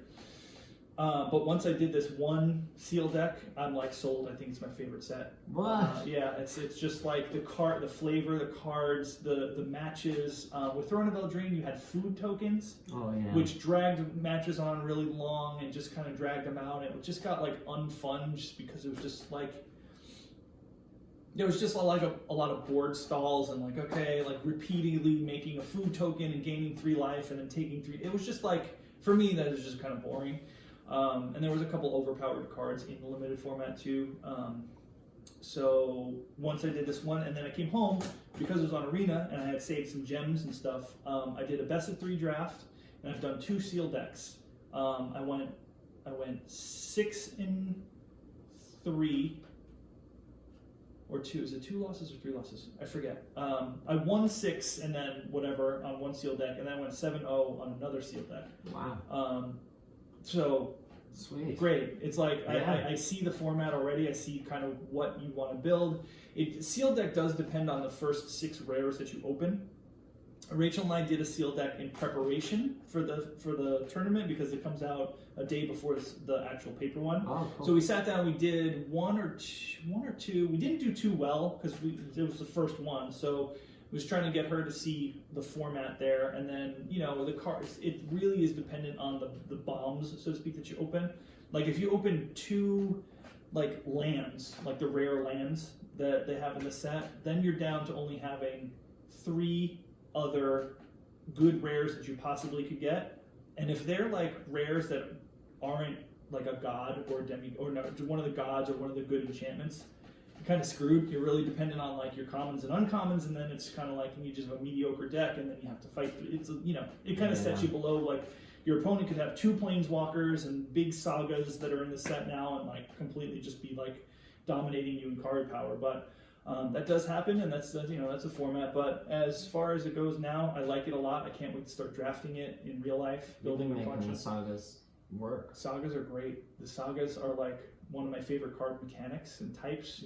There's I built a deck last night. I don't even have the list because my tracker isn't updated yet. I haven't started it, but I made another version of the Dance of the Mance deck that revolves around sagas and enchantments and all of that stuff. Basically, the Birth of Meletus is a great saga. You get to go grab a Plains for its first chapter, then you get a 0/4 wall token for its second chapter, and then its third chapter you gain 3 life. So it sets you up in the beginning to grab a land that you might need, get a blocker out there for aggressive decks, and if you play a Planeswalker, it can protect Planeswalker, and then you gain 2 life. And then a whole bunch of other enchantments and sagas and stuff that go away, and then on turn 8 you can Dance of the Mance and get them all back as 4/4s, as you saw when I was playing today, before she got here today. Conceded. Yes, it was a very satisfying concession. You were like, So, should I go wait now or should I wait a I turn? was like, immediately. Just do it. When you can do it, do it. It's a rule. When you can do it, do it. And as far as in Arena on day 1, and this always happens when there's a big update and a new set. The past, I think 3 times now, Arena just falls apart. Like there's The server. yeah. I mean, it's like disconnects, lags, Disconnects are the worst. having to restart, all that stuff. So I'm sure everybody kind of experienced that. And what happened with me, I was doing a sealed deck, and I was like 3 wins in, and then I got into the 4th. I was 3 wins, and then I was like 2 losses. So if I lost one more, I was out of the sealed deck. But if I won another one, you're winning gems and packs. So if you win gems, you're winning currency to do another sealed deck, which is important in the beginning. Like, I don't want to pay for them. Yeah. I was in a position where I could have won that match, and then I noticed that nothing was happening, and that's sure sign that you're disconnected. Like, your opponent's not doing anything, you can't do anything, you're clicking stuff and it doesn't work. So I restarted the program, and then by the time I came back, it had timed out, and I was given a loss. So I was pissed. I was like, so that's the difference of like 600 gems, which is like almost a draft, So I emailed customer service. I submitted a ticket, and I'm sure a lot of people did this. It was happening to everybody. Submitted a ticket saying, I paid 2,000 gems for this thing. I feel like it was wasted because I got timed out, I got a loss, and I had an opportunity to win. I got an email the next day saying we're having a high volume of like complaints and tickets coming in right now because of the instability of the server and the game. We'll get back to you as soon as we can. It's like, all right, that's fair. Give me my That's fair. gems. And then yesterday, I got an email from Wizards of the Coast, their customer service person, saying, we just want to confirm that this account is yours. We take security very seriously. Just confirming that this email lines up to the account that submitted this ticket. And I said, yes, it does. Thanks for emailing me. If you need anything else, let me know. Then this morning, I got another email from the person taking care of my thing. We've credited your account 2,000 gems. We apologize for the inconvenience. Hopefully this makes up for it. And I was like, absolutely. So I replied. Sweet. I said, thank you very much for your customer service. It's greatly appreciated. And he replied back saying, you're welcome. We hope, it was an actual person. Yeah. It wasn't just like an automated response. Yeah. So they took care of it. They take care of it. Hopefully everybody else who submitted a ticket was able to get taken care of.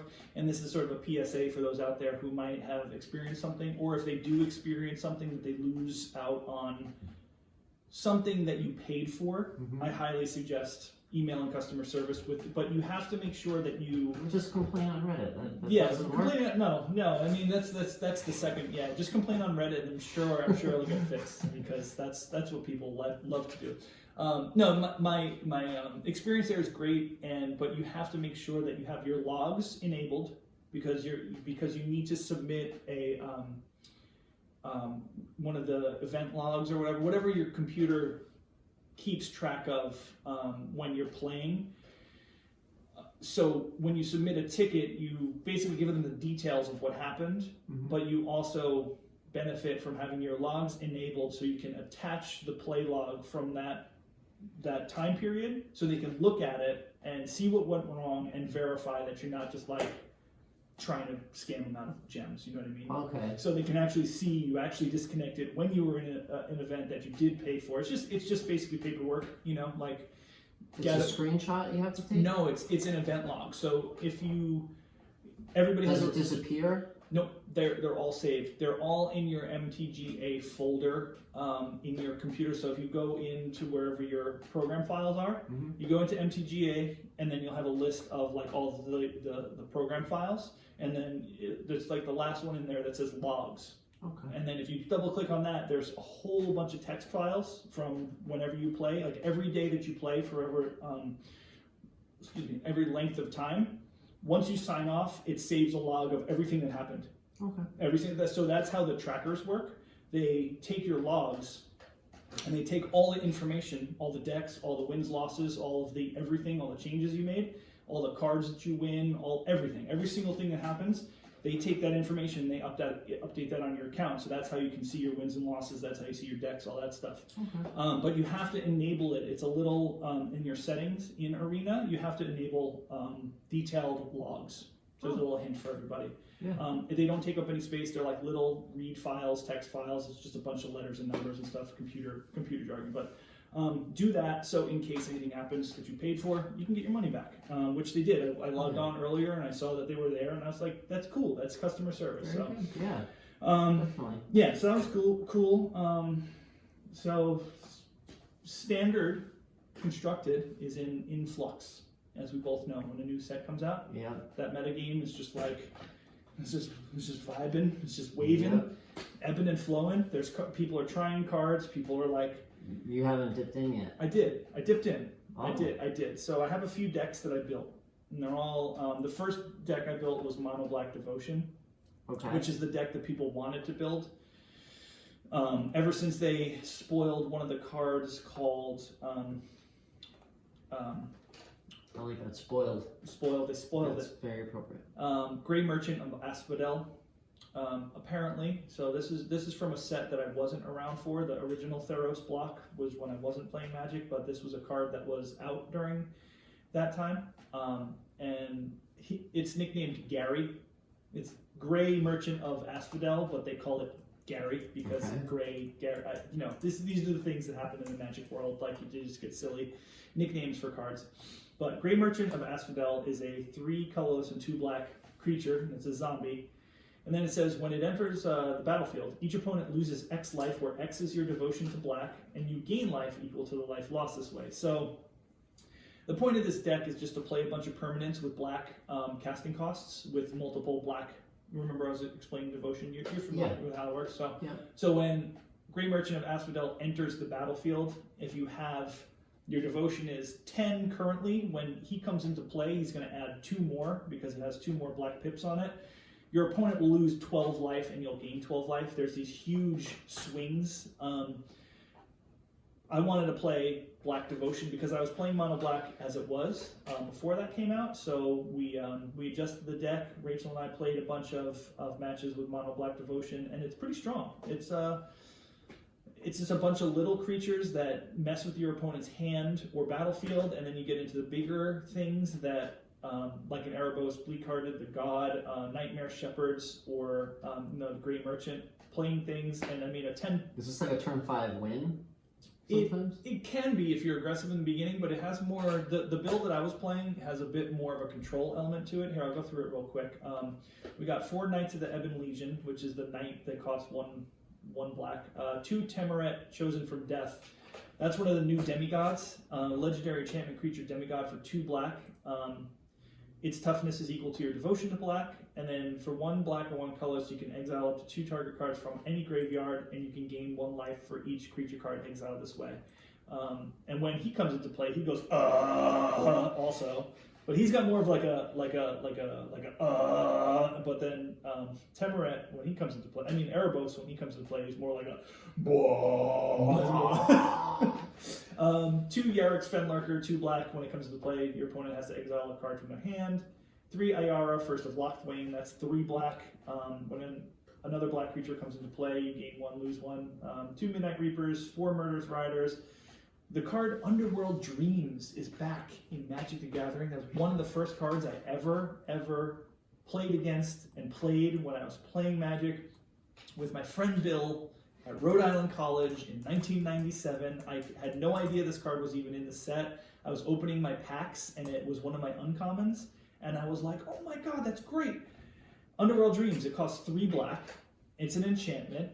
And it says whenever an opponent draws a card, Underworld Dreams deals 1 damage to that opponent. So whenever they draw a card, they take a damage. And it costs 3 black, which ups your devotion 3 more. So it's a really good devotion card. It's got 3 black pips on it. Underworld Dreams was like, when I was playing Magic and when first learning, my teachers, my friends, so to speak, who had the cards, would play Underworld. Underworld Dreams was like one of those like, I thought was like super powerful rare card or whatever. Now it's just an uncommon in a recent set, which is wild. But that was a first turn thing. That was a swamp, dark ritual, Underworld Dreams. That was like a first turn thing. And then it was out there. And then it was there. And then every turn when you draw a card, you take a damage, taking damage. So I was really excited because it was a nostalgia thing. So that's really good in this deck. To me, I mean, there's other builds with it that your 3-drop should be something else, but for me, I wanted to play that card.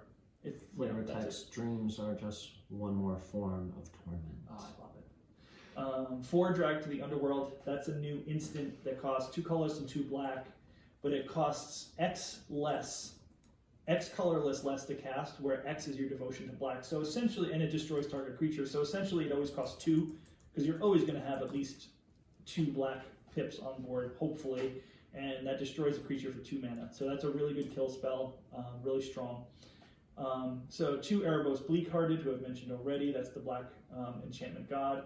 1 Nightmare Shepherd, only because there's only 1 Nightmare Shepherd in this build, because I only had 1 at the time. Didn't realize how strong this card was, so I crafted 4 of them.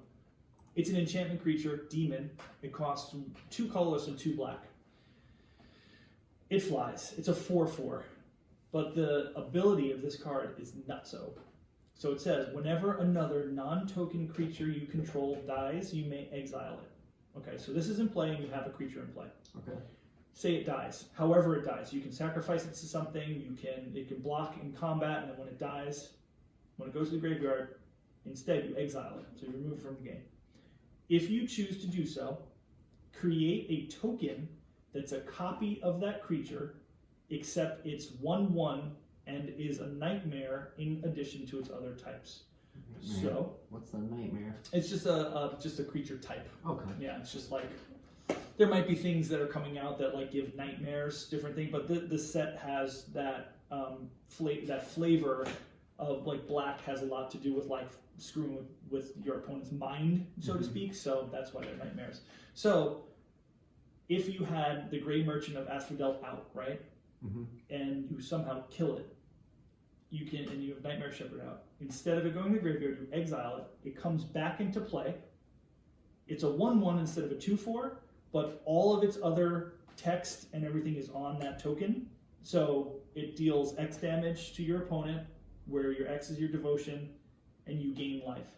So there's combos in here where you can kill your own creatures and trigger their come into play abilities with Nightmare Shepherd. And if you have multiple Nightmare Shepherds out, it happens multiple times. Wow. So that card is bonkers. It's really, really good. I was watching our friend Ron from Time Walk TV play a deck the other night. It was this crazy combo revolving around Vanifar, which is a creature that you tap, you sacrifice a creature, you can search your library for a creature with a casting cost 1 more than the creature sacrificed, and then having Nightmare Shepherd out, so if you sacked a creature, Nightmare Shepherd would trigger, and then it would create a token of that thing, and you get something that's bigger, and then it was this like chain of untapping things. Like once it got going, you win on the turn that you have this set up. You needed like a 1-drop thing and Vanifar out. And then Vanifar kills the 1-drop and it gets a 2-drop that untaps something. And then you untap Vanifar, and then you tap it again, you kill the 2-drop and you get a 3-drop that untaps something. Oh my god. And then you kill that, and then you go get Nightmare Shepherd, and then you kill that and you go get something. It was just like, it was a really, really funny combo to watch, but it works. Probably not like competitive, but it's fun. And Ron at Time Walk TV plays a lot of fun decks like that on his stream. So again, shout out to Ron, Time Walk TV, if you want to check out his stream. He streams really late at night, like 12 a.m. to 4 a.m. Eastern time. But that's perfect for me because I'm usually at work and it's super slow. So I had him on a TV. I posted a picture of it. We have a Chromecast on the downstairs bar. So I was just streaming his stream to our TV, and I was sitting at the bar watching because I had no customers, and it was like midnight, an hour to close. So that's a lot of fun. Anyway, back to the deck. I have 1 Rankle and then 4 Grey Merchants. So that's Mono Black Devotion. There's a lot of different builds of it out there right now. That was my first build. It's a lot of fun to play. I built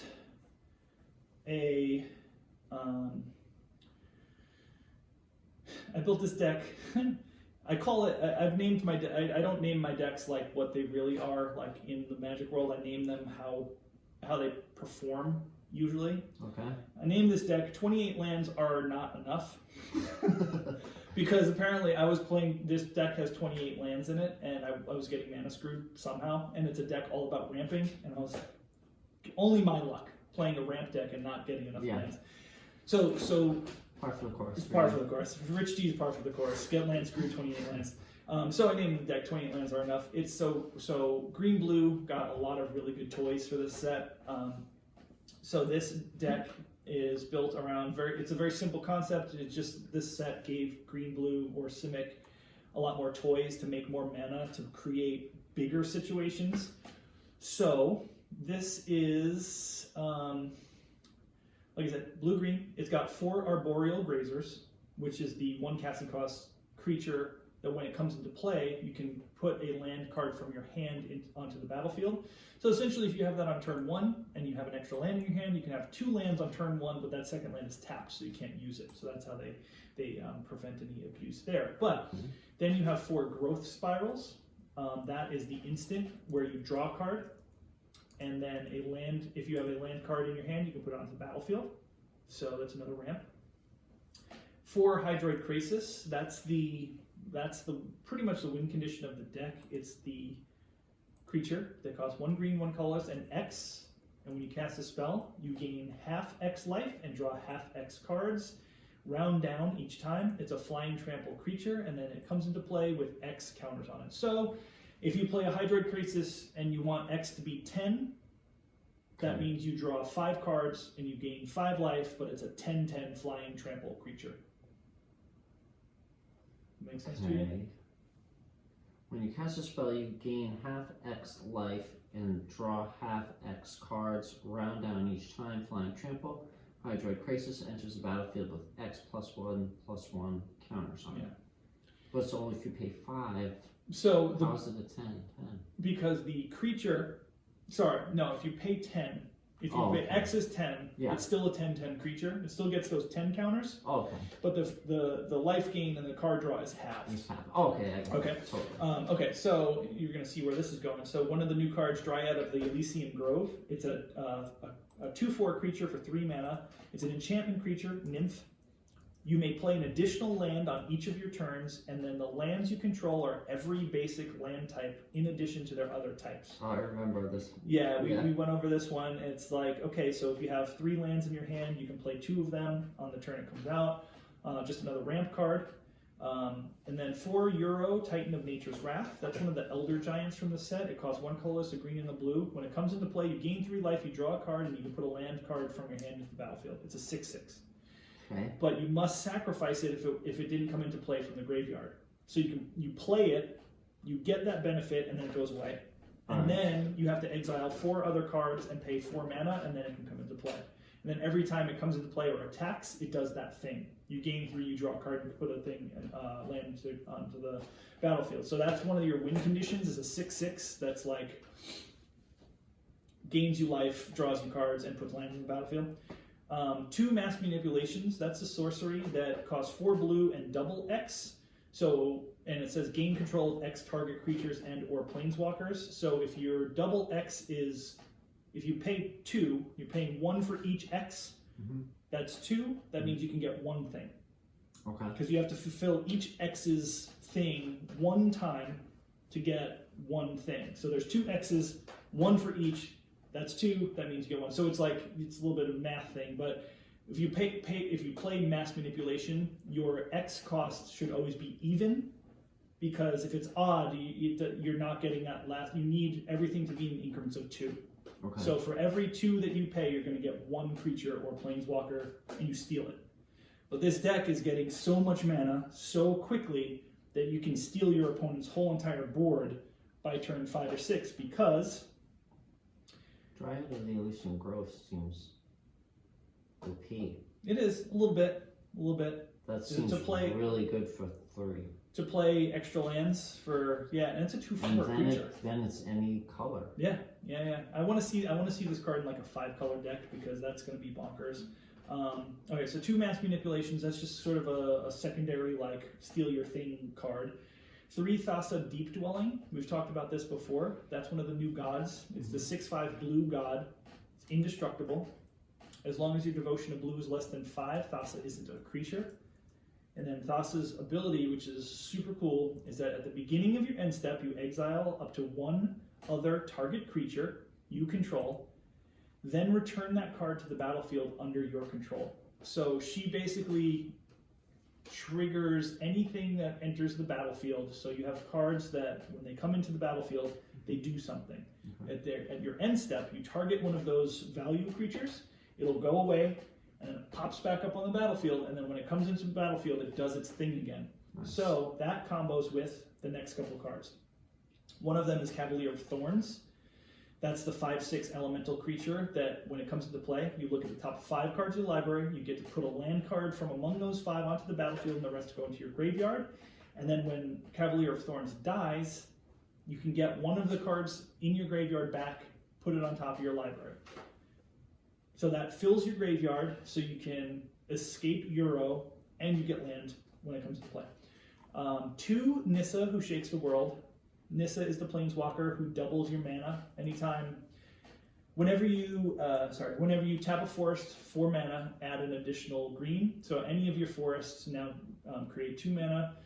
When you're +1, you turn a land into a 3/3 creature, and then your -8 is you get to search your library for as many forest cards as you want. You put them onto the battlefield, and all lands have indestructible and vigilance.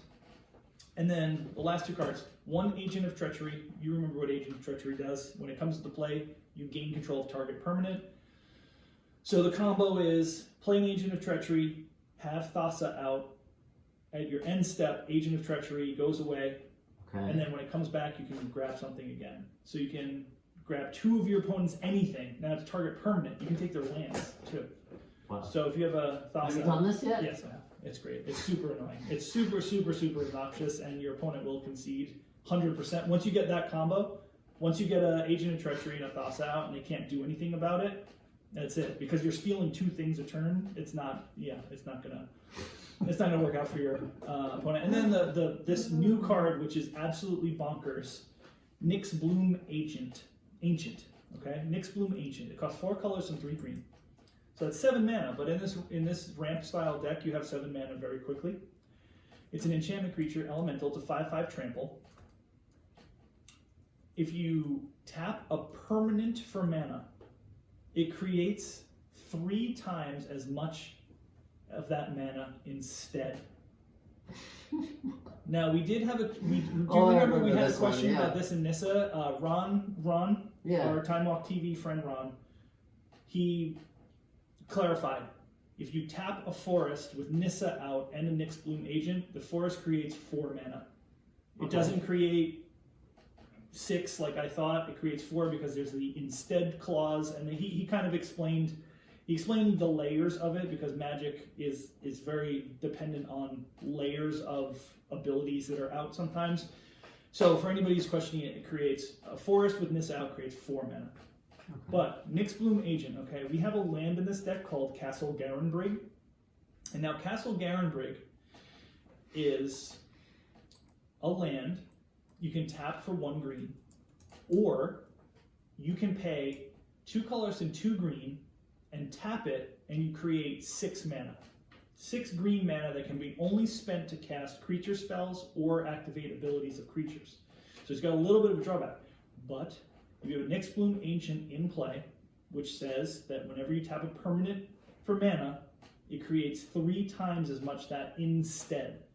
So if a Castle Garenbrig creates 6 mana normally, and you have Nyxbloom Ancient out, it creates 18 green mana. Okay, well, what's the win condition? All of this.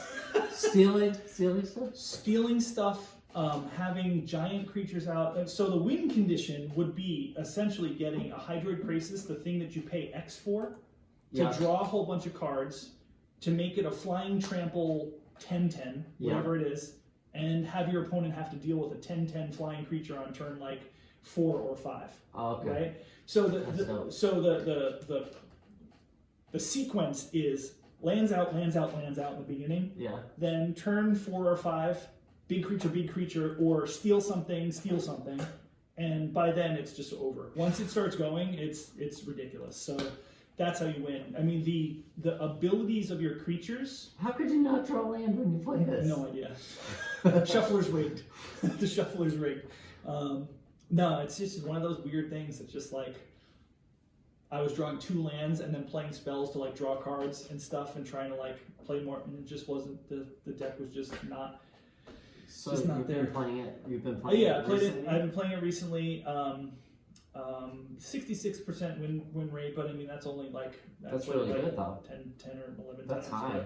But That's high from Hearthstone standard. it's it's a value deck. Obviously, you get more value. Everything that you play gives you either cards or land or life. So you're just outvaluing your opponent. And once you got Thassa out and an Agent of Treachery, it's kind of over.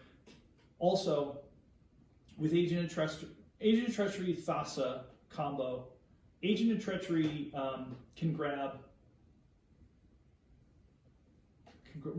Agent of Treachery grabs it. What was the other thing? Oh, it was that early elemental deck that Crokis had built in the very first. I think it was last episode when I was watching him play.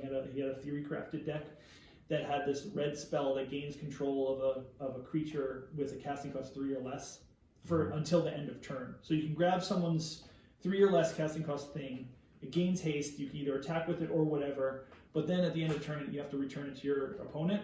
But with Thassa's ability, you gain control of it, and then it says at the end of the turn, it gets exiled and then returned to play under your control.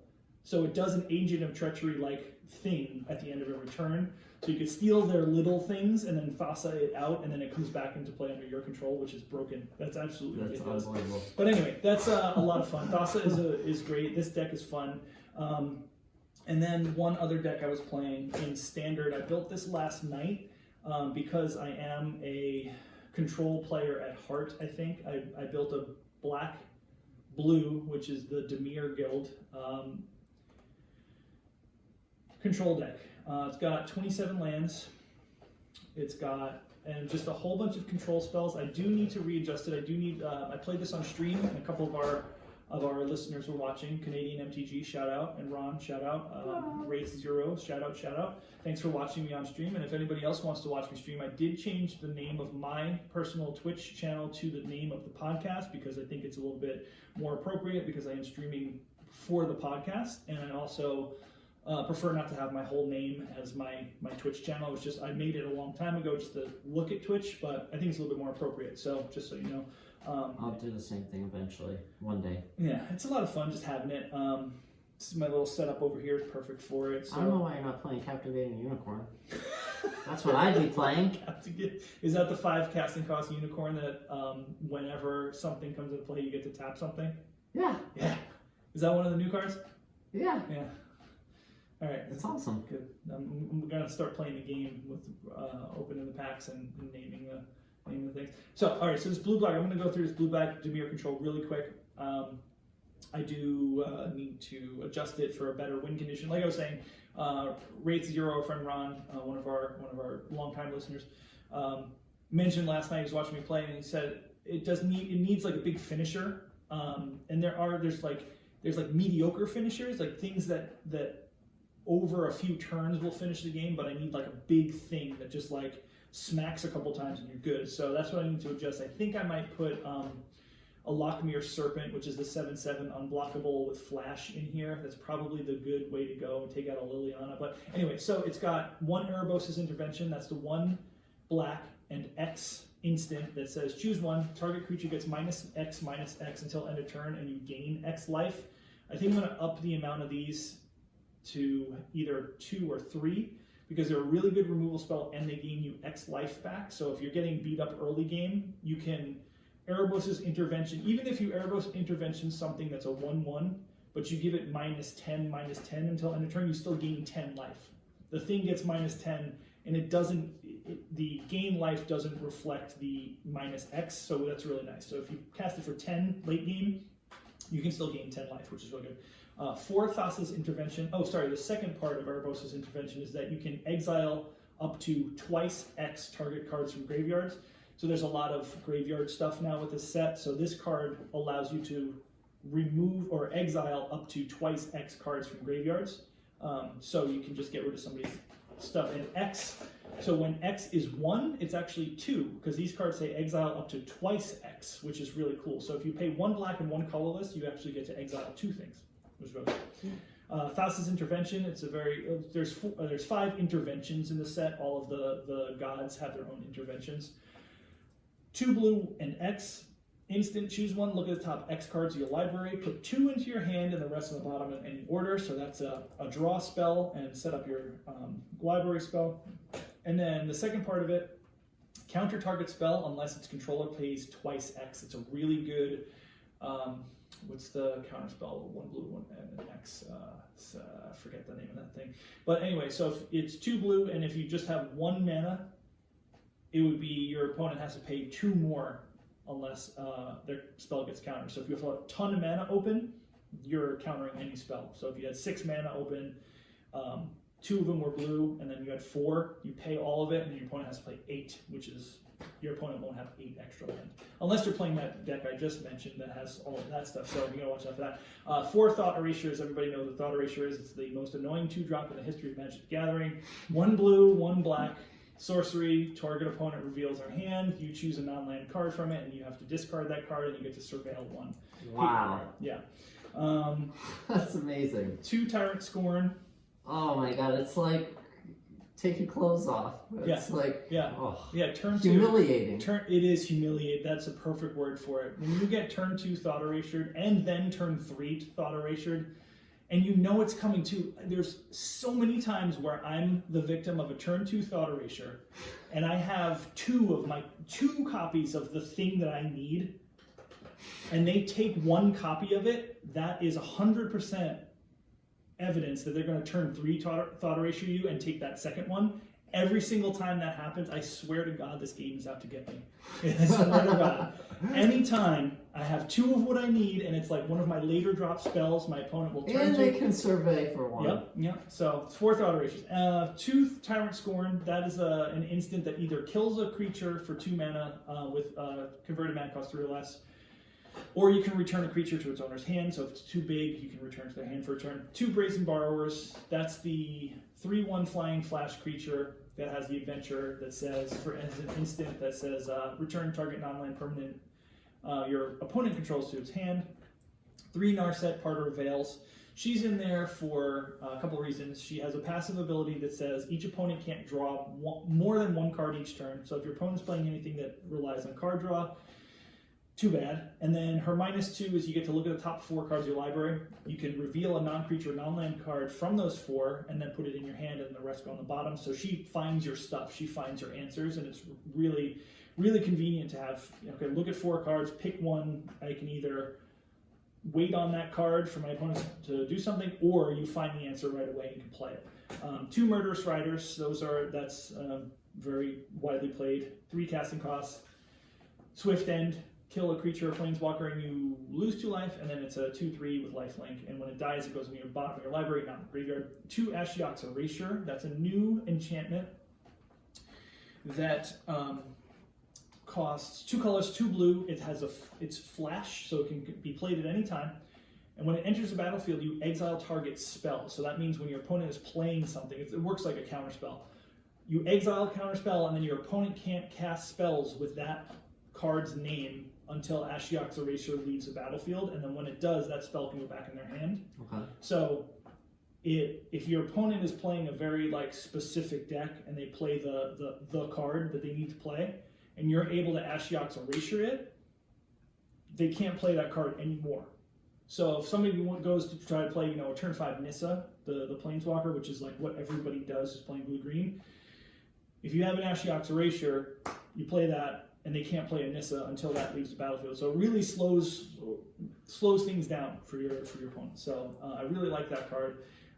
2 Chemist's Insight, just 4 mana, draw 2 cards, and you can jumpstart it. 2 Eat to Extinction, new card from the new set. It's a 4 casting cost black spell, 3 colors, 1 black.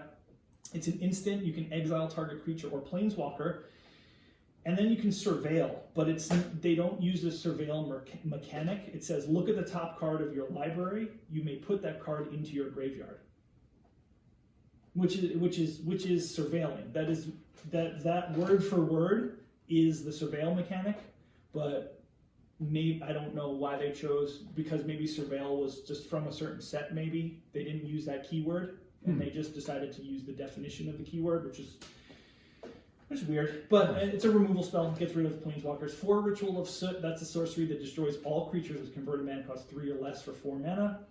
3 Ashiok Nightmare Muse. That's the new planeswalker that I was telling you about that my opponent had in the pre-release. 5 mana +1. You create a 2/3 that when it attacks or blocks, you get to mill your opponent for 2. -3, return an online permanent to their hand, and then they have to exile a card. And then -7. All of those cards that got exiled are now yours to choose from, and you can choose 3 and play them for no casting cost, which is just bonkers. Just That's absolutely crazy. bonkers. Ashiok comes into play with 5 loyalty as it is. Okay. So you go Ashiok on turn 5, up at 1, so it's at 6 already, and then you have a 2/3 blocker, which can protect it from getting any damage. Okay. Next turn, make another dude, and then it's at 7. And if any of those dudes either blocked or attacked, you're exiling 2 cards to fuel the cards that Ashiok can choose from.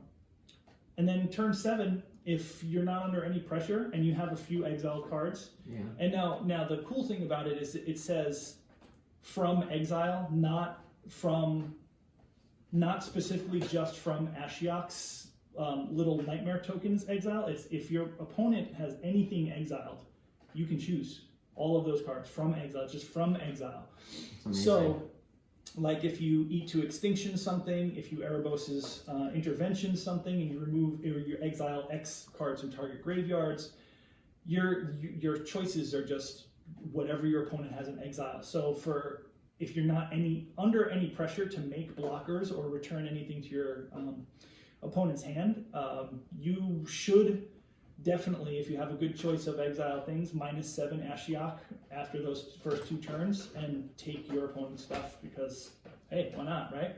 Because this deck does meet a win condition, and then there is one Liliana Dreadhorde General. She's the planeswalker for 6.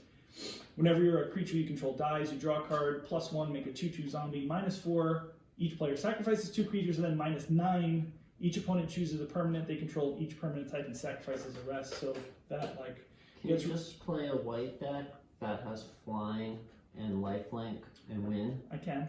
That's really big right now too. I haven't built that one yet, but that deck is really big right now. That's what I want to play. I'll show you some video when we're done. Pegasus, the Wingsteed Rider. Is that in Theros? I think it is. I'm not sure. But so those are the decks I've been playing. Honestly, I have to pee really bad. So I think we're gonna wrap up the podcast because it's been over 2 hours also. So yeah, thanks for joining us. Thank you for joining us. Really hope you enjoyed the Magic and the Hearthstone. 30 episodes. 30 times. We've sat here 30 times for at least 2 hours, so that's 60 hours. Wow. That's great. Yes. Yeah. We are a listener-supported podcast. We're advertisement free. You can join us on our Twitter at Mythic Legendary. Yep. You can join us on our Discord, discord.me/Mythic Legendary. Yes, indeed. You can send us an email, mythiclegendaries@gmail.com. Watch out for Rich's streaming action. Yep. I stream once in a while too. Yep. I'll announce on Discord a little bit more. Guaco was really great in mentioning last night that we should have an announcements channel. So when either of us do anything, it'll send out an announcement letting people know, because I'm really bad about like keeping everything together. Like, if I'm going to stream, most of the time I just do it and I don't like plan it, which is the opposite of what you should do. You should have like a set schedule, like, okay, I'm going to stream on Mondays at noon until 4, so people know, and I'll do like a little announcement beforehand. So shout out to Guaco for the recommendation on doing that. We'll definitely set up an announcements channel. We have like a creator content channel. Yes. Yep. And thank you so much for being here. Please come back for episode 31. And Agora belongs to the Titans, MLP for life. Let us know what you think about the new set and any decks you've been building. Anything that I said that might need a little bit of work, please reach out and let me know. Please connect with us. Thank you for being with us. We'll see you next week. Bye. Bye.